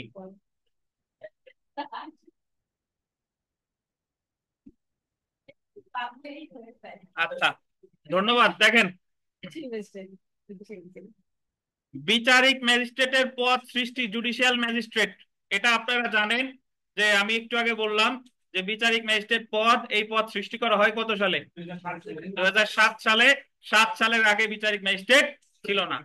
এটার একটা ইতিহাস আছে, আমরা ইতিহাসটা একটু পড়ি। দেখেন বাংলাদেশ সংবিধানের গোল দিবেন 22 অনুচ্ছেদ অনুযায়ী রাষ্ট্রের নির্বাহী অঙ্গ সমূহ হতে বিচার বিভাগের পৃথকীকরণ রাষ্ট্র পরিচালনার একটি অন্যতম মূলনীতি। নির্বাহী বিভাগ হচ্ছে মানে এই যে আপনার মন্ত্রী পরিষদ, এরাই হচ্ছে কি? নির্বাহী বিভাগ। আর বিচার বিভাগ হচ্ছে এই যে সুপ্রিম কোর্ট, হাইকোর্ট, যারা বিচারক বৃন্দ তাদেরকে নিয়ে গঠিত হয় কি? বিচার বিভাগ। তো বাংলাদেশ সংবিধানের 22 অনুচ্ছেদে বলা আছে যে বিচার বিভাগ থেকে নির্বাহী বিভাগ পৃথক হবে। তার মানে হলো নির্বাহী বিভাগ বিচার বিভাগের প্রতি কোনো হস্তক্ষেপ করবে না। বিচার বিভাগের বিচারকদের নিয়োগ প্রক্রিয়া, তারপরে আপনার শৃঙ্খলাজনিত পদক্ষেপ, তারপরে পে স্কেল, এগুলা সব নির্বাহী বিভাগ থেকে কি থাকবে? আলাদা থাকবে। ওরা ওদের মতো, এরা এদের মতো। এই কথা বলা হয়েছে বাংলাদেশ সংবিধানের কত অনুচ্ছেদে? 22। সংবিধানের 22 অনুচ্ছেদে উল্লেখিত নির্বাহী বিভাগ হতে বিচার বিভাগ পৃথকীকরণ সংক্রান্ত গুরুত্বপূর্ণ মূলনীতিটি বাস্তবায়নে সর্বোচ্চ আদালত নির্দেশনা দিয়েছে। Secretary, ministry of finance versus MD Masdar Hossain and others.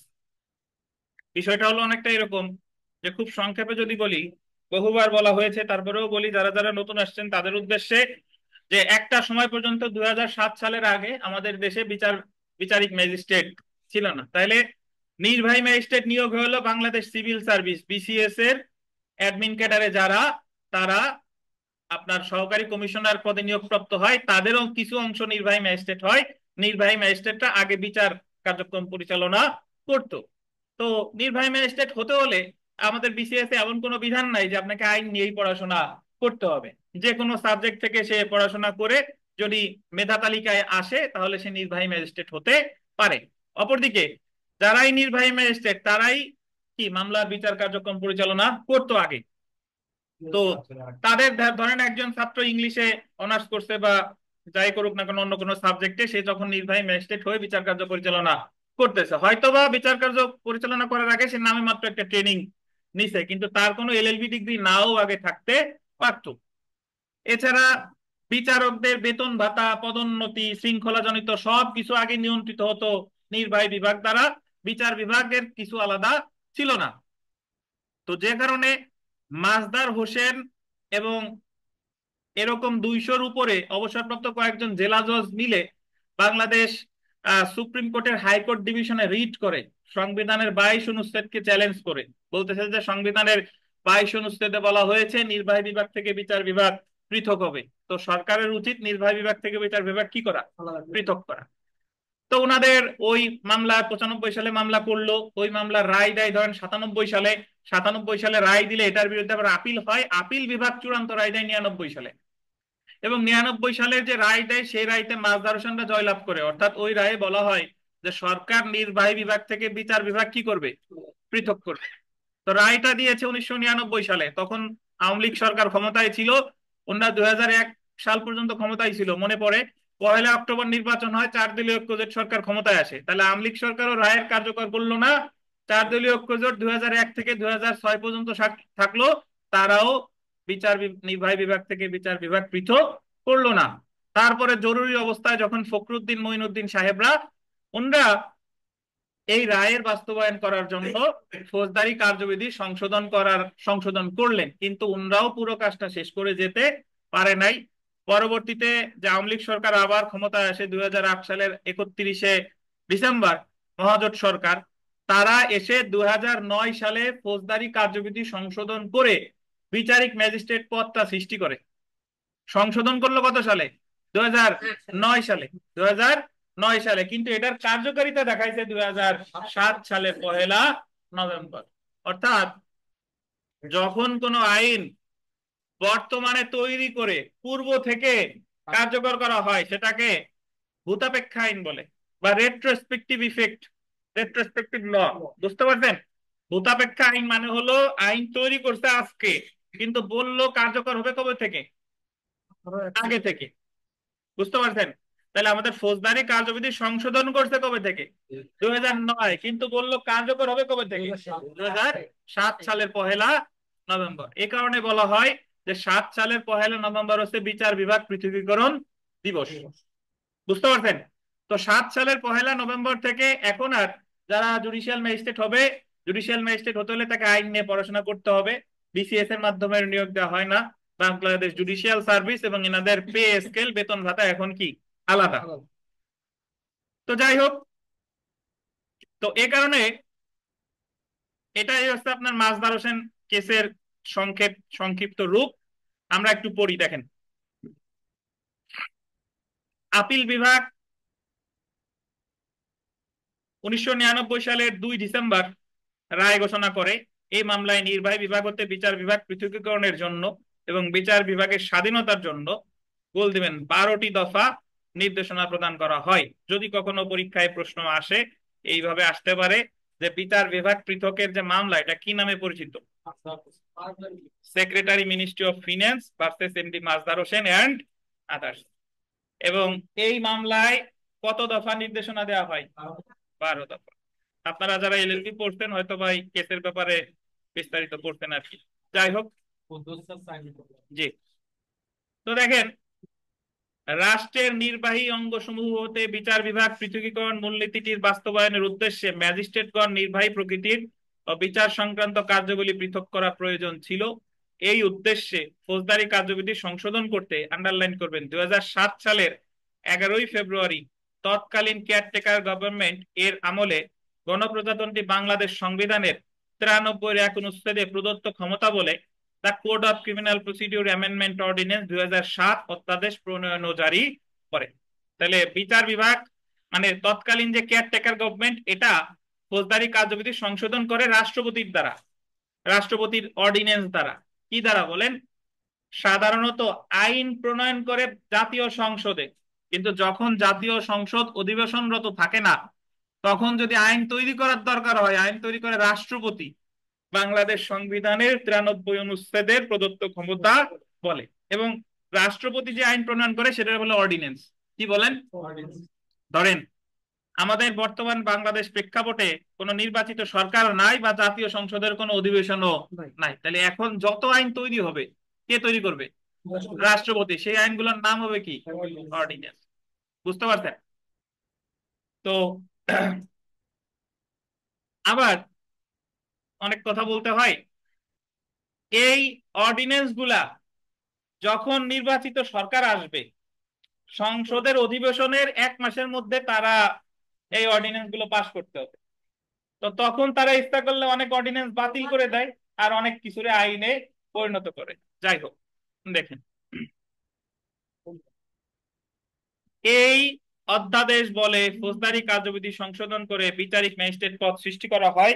পরবর্তীতে 2007 সালের এপ্রিল মাসে আরো একটি অধ্যাদেশ বলে ফৌজদারি কার্যবিধি সংশোধন করা হয়। তারপরে দেখেন পরবর্তীতে 2008 সালের নির্বাচনের পর নতুন সরকার গঠিত হয়।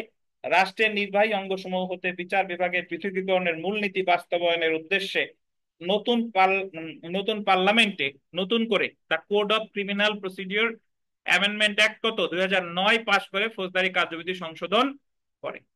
অ্যাকচুয়ালি কেয়ারটেকার গভর্নমেন্ট সংশোধন করছিল কত সালে? 7 সালে।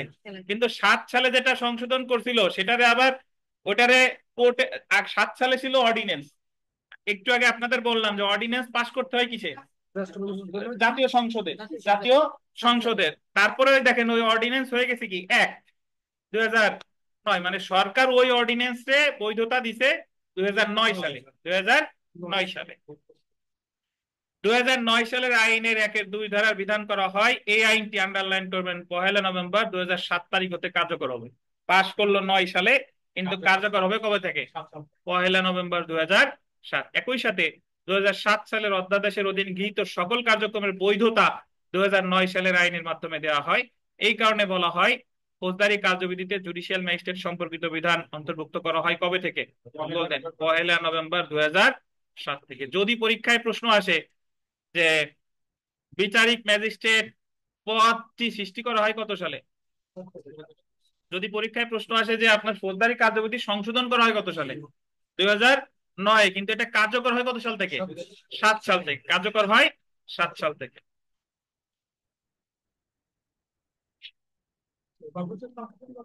আসতেছি, সে জায়গায় আসতেছি, ধৈর্য ধারণ করেন।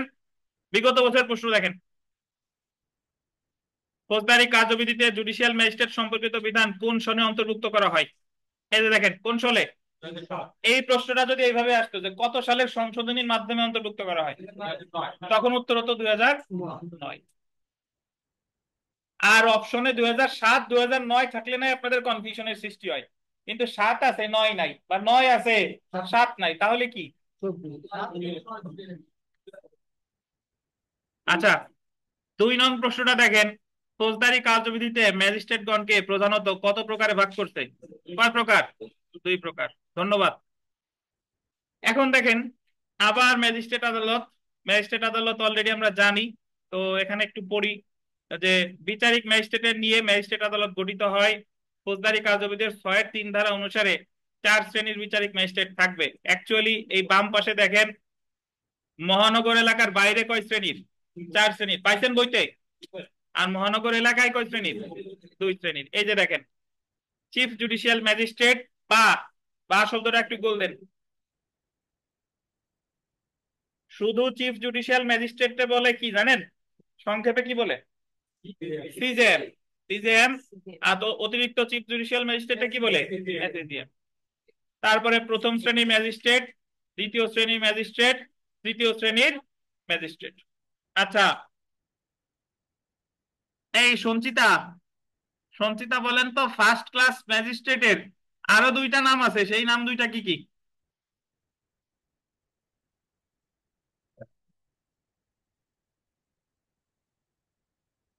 পারবেন সঞ্চিতা? রহিম পারবেন? ফার্স্ট ক্লাস ম্যাজিস্ট্রেটের আজকে বলছি, কেউ বলবেন না। আর আরেকটা কি? মেট্রোপলিটন এলাকার নাম কি? Metropolitan magistrate. জি। আচ্ছা, মহানগর এলাকা যদি দেখেন মহানগর এলাকায় নাম আছে কি কি? চিফ মেট্রোপলিটন ম্যাজিস্ট্রেট বা অতিরিক্ত চিফ মেট্রোপলিটন ম্যাজিস্ট্রেট, আর 2 নম্বরে কি? Metropolitan magistrate. এখন অনেকে জিজ্ঞাসা করেন বা অনেকে একটু লক্ষ্য করেন, আমরা যখন দায়রা আদালতের গঠন দেখলাম, ওখানে দায়রা জজ এক শ্রেণী, অতিরিক্ত দায়রা জজ এক শ্রেণী, যুগ্ম দায়রা জজ এক শ্রেণী, মোট 3 শ্রেণী। কিন্তু এই জায়গায় দেখেন চিফ জুডিশিয়াল আর অতিরিক্ত চিফ জুডিশিয়াল দুইজনে কি এক শ্রেণী, ওনাদের কিন্তু করে নাই। এখন বলতে পারেন যে স্যার কেন করে নাই? এটা ওই ফোর্থ ল কমিশনই ভালো জানে। 1898 সালে যারা আইন পাস করছে তারাই ভালো জানে। দেখেন, তো যাই হোক, আমরা একটু জেনে রাখা ভালোতে আসি, বা যারা এই আইনটা করছে তারা ভালো জানে, জেনে রাখা ভালো। তাহলে জেলা পর্যায়ে কয় শ্রেণীর? 4 শ্রেণীর। আর মহানগর এলাকায় 2 শ্রেণীর। দ্বিতীয় পয়েন্টটা দেখেন, মহানগর এলাকায় দ্বিতীয় বা তৃতীয় শ্রেণীর ম্যাজিস্ট্রেট থাকে না। থাকে? থাকে না। মহানগর এলাকায় মেট্রোপলিটন ম্যাজিস্ট্রেট প্রথম শ্রেণী ম্যাজিস্ট্রেটের ক্ষমতা প্রয়োগ করে। তারপরের পয়েন্টটা গুরুত্বপূর্ণ দেখেন, 6-এর 3 ধারার অধীন চিফ জুডিশিয়াল ম্যাজিস্ট্রেট বা চিফ মেট্রোপলিটন ম্যাজিস্ট্রেট বলতে এই যে দেখেন অতিরিক্ত চিফ জুডিশিয়াল ম্যাজিস্ট্রেট এবং অতিরিক্ত চিফ মেট্রোপলিটন ম্যাজিস্ট্রেট অন্তর্ভুক্ত হবে। অর্থাৎ অতিরিক্ত চিফ জুডিশিয়াল ম্যাজিস্ট্রেট এবং অতিরিক্ত চিফ মেট্রোপলিটন ম্যাজিস্ট্রেটকে আলাদা কোনো ম্যাজিস্ট্রেটের শ্রেণী বলা যাবে। তো এখানে বিগত বছরের প্রশ্ন দেখেন যে জেলা পর্যায়ে সাধারণত কত প্রকারের জুডিশিয়াল ম্যাজিস্ট্রেট থাকে? যদি বলে মহানগর এলাকায় 2 শ্রেণী। কে প্রথম শ্রেণীর ম্যাজিস্ট্রেটের ক্ষমতা প্রয়োগ করতে পারে? কে বলেন এখানে অপশনে যারা যারা আছে? কে? Metropolitan magistrate. আচ্ছা, এখানে একটা কথা আমি বলে নেই, সেটা হলো যে নির্বাহী ম্যাজিস্ট্রেট, আমাদের ম্যাজিস্ট্রেট হলো 2 প্রকার নাকি? একটা হলো জুডিশিয়াল ম্যাজিস্ট্রেট আর একটা কি?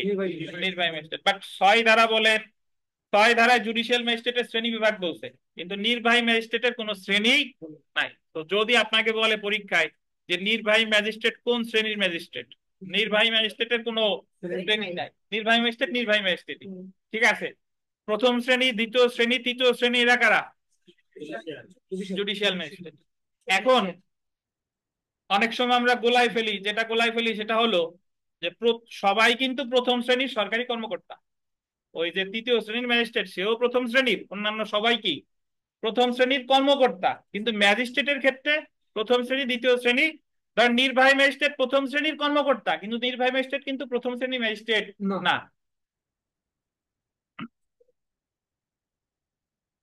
তো আমরা এখন দেখব বিচারিক ম্যাজিস্ট্রেটদের নিয়োগ, ধারা 11। এখানে কথা সীমিত।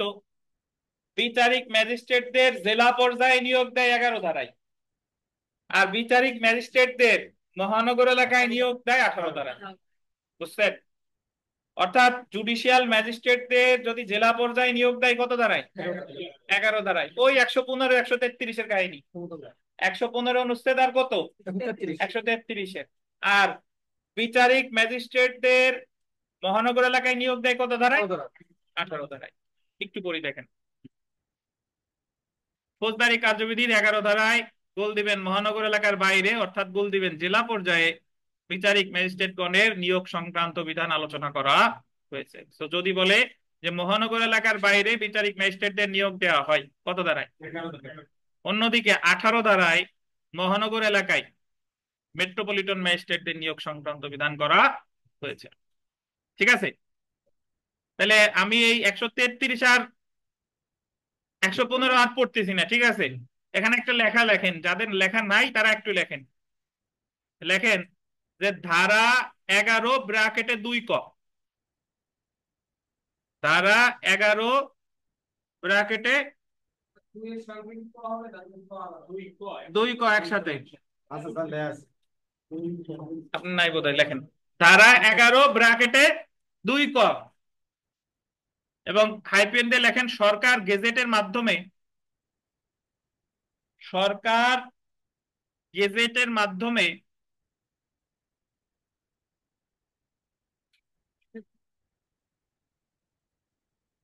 বিচারিক ম্যাজিস্ট্রেট এর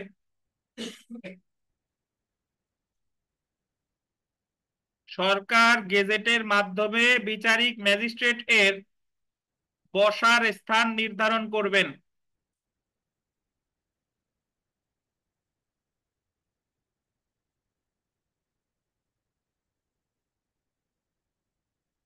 আবার বলি, সরকার গেজেটের মাধ্যমে বিচারিক ম্যাজিস্ট্রেট এর বসার স্থান নির্ধারণ করবেন।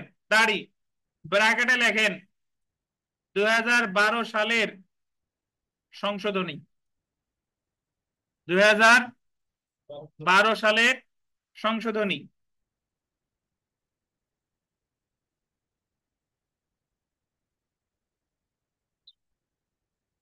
অনেকে আমরা ভেবে থাকি যে ফৌজদারি কার্যবিধিতে সর্বশেষ সংশোধনী বোধহয় 2009 সালের।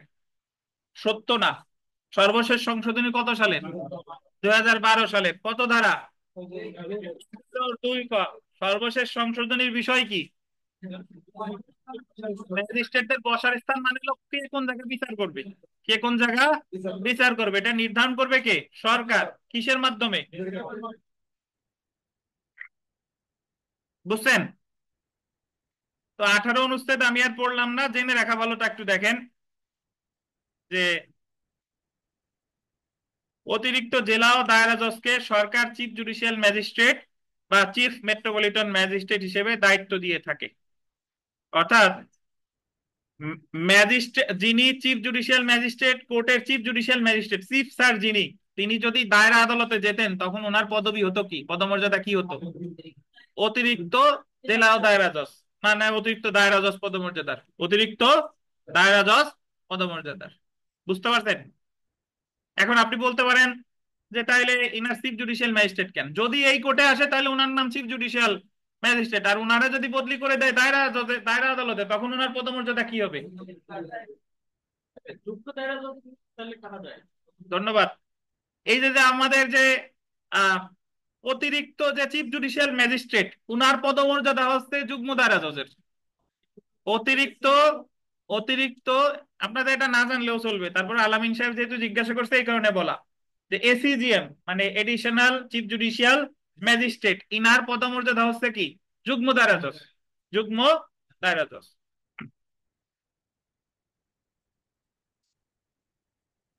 তো এই কথাগুলো কিন্তু ভাই আমাদের ফৌজদারি কার্যবিধিতে নাই। এই যে যে মানে অতিরিক্ত চিফ জুডিশিয়াল ম্যাজিস্ট্রেট সমান সমান অতিরিক্ত দায়রা জজ, বা অতিরিক্ত চিফ জুডিশিয়াল ম্যাজিস্ট্রেট সমান সমান যুগ্ম দায়রা জজ, এই কথাগুলো কিন্তু ফৌজদারি কার্যবিধিতে বলা নাই। বিগত বছরের প্রশ্ন দেখেন, 2014 সালে নবম বিজিএস পরীক্ষা একটা প্রশ্ন এখান থেকে এসেছে যে বিচার বিভাগীয় দায়িত্ব পালনকারী ম্যাজিস্ট্রেট পদে নিয়োগ দেন কে? সরকার, প্রধানমন্ত্রী নাকি রাষ্ট্রপতি? কে দেয়? বাংলাদেশ সংবিধানের কত অনুচ্ছেদে? 115। আর বিধানগুলো বিধি কোন অনুসারে? 133-এর বিধি অনুসারে। আচ্ছা, এখানে আরেকটা কথা একটু লিখতে হবে, পরের পেজেও লিখতে পারেন ফাঁকা জায়গায়। লেখেন ধারা 11-4 অনুসারে, ধারা 11 ব্র্যাকেটে 4 অনুসারে, ধারা 11 ব্র্যাকেটে 4 অনুসারে, ব্র্যাকেট বয়রফলা আকার কয়াকারে কে আর ট লিখবেন নাকি? লেখেন না জানো বিজন সাহেব।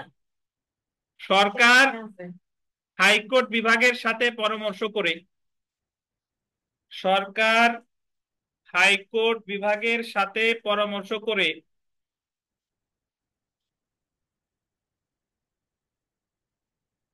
নির্বাহী ম্যাজিস্ট্রেটকে, আবার বলি, ধারা 11-4 অনুসারে সরকার হাইকোর্ট বিভাগের সাথে পরামর্শ করে নির্বাহী ম্যাজিস্ট্রেটকে বিচারিক ম্যাজিস্ট্রেটের ক্ষমতা দিতে পারে। নির্বাহী ম্যাজিস্ট্রেটকে বিচারিক ম্যাজিস্ট্রেটের ক্ষমতা দিতে পারে।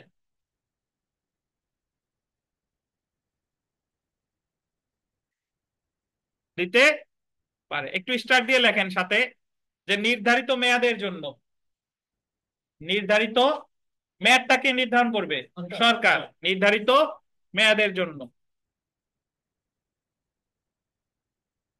স্টার দিয়ে লেখেন এ সময় তিনি নির্বাহী দায়িত্ব পালন করবেন না। এ সময় তিনি নির্বাহী দায়িত্ব পালন করবেন না।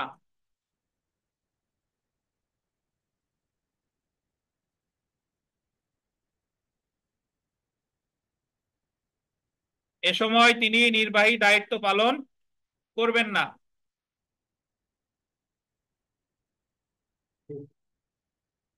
আচ্ছা, একটু বুঝেন তাহলে।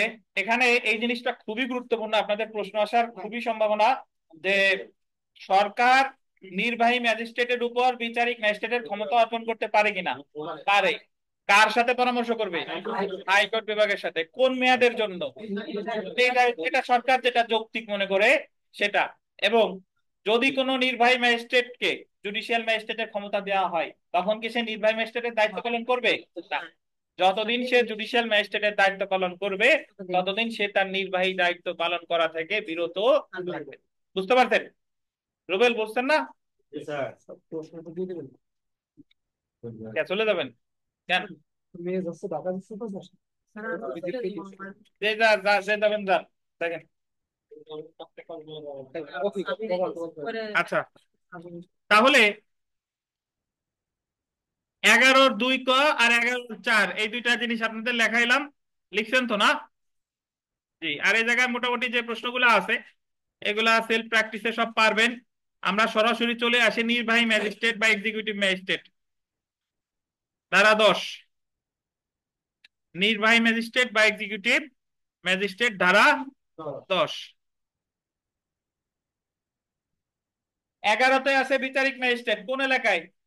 জেলা পর্যায়ে। 18তে আছে বিচারিক ম্যাজিস্ট্রেট, কোন এলাকায়? মহানগর এলাকায়। কে নিয়োগ দেয়? রাষ্ট্রপতি। সংবিধানের কত অনুচ্ছেদে? 115। কোন অনুচ্ছেদের বিধান অনুসারে? 133। আর নির্বাহী ম্যাজিস্ট্রেট আছে তাহলে কত ধারায়? 10 ধারায়। দেখেন, প্রত্যেক জেলা এবং মেট্রোপলিটন এলাকায় গোল দিবেন সরকার যত সংখ্যক প্রয়োজন মনে করে তত সংখ্যক ব্যক্তিকে নির্বাহী ম্যাজিস্ট্রেট হিসেবে নিয়োগ করতে পারে। তাদের মধ্য হতে একজনকে আন্ডারলাইন করবেন জেলা ম্যাজিস্ট্রেট হিসেবে নিয়োগ করবে। তার মানে নির্বাহী ম্যাজিস্ট্রেটের হেড যে, তারা কি বলে? জেলা ম্যাজিস্ট্রেট। জেলা ম্যাজিস্ট্রেট। কিন্তু নির্বাহী ম্যাজিস্ট্রেট কিন্তু কোন শ্রেণীর ম্যাজিস্ট্রেট না। মানে ফৌজদারি কার্যবিধি অনুসারে ওনাদের নাম শুধু নির্বাহী ম্যাজিস্ট্রেটই। ওনারা প্রথম শ্রেণীও না, দ্বিতীয় শ্রেণীও না, তৃতীয় শ্রেণীও না। সরকার বাংলাদেশ সিভিল সার্ভিস প্রশাসনে নিয়োজিত যে কোনো ব্যক্তিকে নির্বাহী ম্যাজিস্ট্রেট হিসেবে নিয়োগ দিতে পারবে। তারপরে দেখেন, চলে আসেন, যে কোনো জেলা বা উপজেলায় নিয়োগপ্রাপ্ত, আন্ডারলাইন করবেন, সহকারী কমিশনার, অতিরিক্ত ডেপুটি কমিশনার মানে এডিসি, অথবা থানা নির্বাহী অফিসার, যাদেরকে বর্তমানে বলে কি উপজেলা নির্বাহী অফিসার, ইউএনও, নির্বাহী ম্যাজিস্ট্রেট বলে গণ্য হবে। অর্থাৎ একজন জেলা ম্যাজিস্ট্রেটও নির্বাহী ম্যাজিস্ট্রেট, একজন এডিশনাল ডেপুটি কমিশনার মানে আপনারা যারা বলেন এডি, উনিও কি নির্বাহী ম্যাজিস্ট্রেট। আবার সদ্য যে অ্যাডমিন ক্যাডারে নিয়োগপ্রাপ্ত হয়েছে সহকারী কমিশনার, তিনিও কি নির্বাহী ম্যাজিস্ট্রেট। এবং তারা তাদের এলাকায় নির্বাহী ম্যাজিস্ট্রেটের ক্ষমতা প্রয়োগ করতে পারবে। যেটা সবচেয়ে গুরুত্বপূর্ণ সেটা হলো এই লাইনটা, যে মেট্রোপলিটন এলাকায় সরকার যে কোনো পুলিশ কমিশনারকে নির্বাহী ম্যাজিস্ট্রেটের ক্ষমতা অর্পণ করতে পারে। আন্ডারলাইন করে 3টে স্টার দেন। 10-এর উপধারা কত? 7। 10-এর উপধারা 7। তাহলে মনে রাখবেন যদি পরীক্ষায় প্রশ্ন আসে যে কোন এলাকায় সরকার পুলিশ কমিশনারকে নির্বাহী ম্যাজিস্ট্রেটের ক্ষমতা দিতে পারে, কত ধারা? 10-এর 7। জি ভাই, একেবারে নিচে চলে আসেন। 3 হলো ফুটনোট, 3-এর ব্যাখ্যায় যে নিচে আসে, বুঝছেন?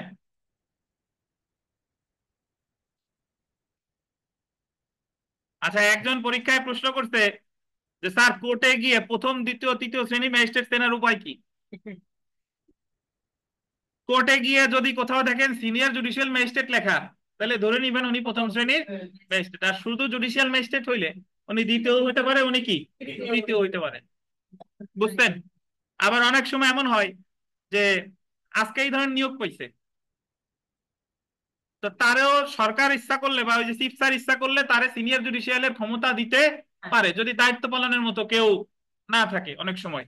এই আর কি। বাট আপাতত এটা মনে রাখবেন যে যার নামের আগে সিনিয়র জুডিশিয়াল আছে তিনি হচ্ছেন কি প্রথম শ্রেণী ম্যাজিস্ট্রেট, আর যিনি যার নামের আগে জুডিশিয়াল ম্যাজিস্ট্রেট আছে তিনি কি দ্বিতীয় অথবা তৃতীয়। তো আজকে এই পর্যন্তই। আমি 12 ধারায় আজকে যেতে যাচ্ছি না, আগামীকাল ইনশাল্লাহ আমরা 12 ধারায় যাব, যেহেতু আজকে আমাদের দুইটা ক্লাস টেস্ট আছে। প্রথমে হচ্ছে গতদিনের যে ফৌজদারি কার্যবিধি পড়ছি সেটার উপরে, আর আজকে যে পর্যন্ত পড়লাম এটার উপরে ক্লাস টেস্ট কবে জানেন? শুক্রবারে। জি জি, 11-2 ক না। তো অনলাইনে আপনাদের কোনো প্রশ্ন থাকলে জিজ্ঞাসা করতে পারেন, নতুবা আজকে এই পর্যন্তই। এবং আপনাদের আজকে গ্রুপে এখন প্রশ্ন দেওয়া হবে, দুইটা ক্লাস টেস্ট। প্রথমে হবে ফৌজদারি কার্যবিধি, পরে হচ্ছে আপনার এই আমাদের বাংলাদেশ বার কাউন্সিলের। স্যার স্যার হ্যাঁ বলেন হাবিব সাহেব। স্যার 11-2 ক বলছে যে সরকার গ্যাজেটের মাধ্যমে বিচারিক ম্যাজিস্ট্রেটের বসার স্থান নির্ধারণ করবেন। বিচারিক ম্যাজিস্ট্রেট মানে জুডিশিয়াল ম্যাজিস্ট্রেটরা কোথায় বসবে? এটা তো আদালত প্রাঙ্গণে বসবে, এটা গ্যাজেটের মাধ্যমে নির্ধারণ করার বিষয় কি স্যার এটা? ধন্যবাদ। ধরেন আপনাদের কোর্টে যখন নতুন ম্যাজিস্ট্রেটটা বদলি হয়ে আসে, জি। তখন তাদের এই বদলিটা করে কে? যে অমুক ম্যাজিস্ট্রেট এখান থেকে বদলি হয়ে গেল আর এক জায়গা, তারা এখন থেকে অমুক জায়গায় বসবে, অমুক জেলায়, এই বিধানটাই। আচ্ছা আচ্ছা, তার মানে এটা মানে গ্যাজেটের মাধ্যমে তার যে নিয়োগ আদেশ দিছে ওইটাই।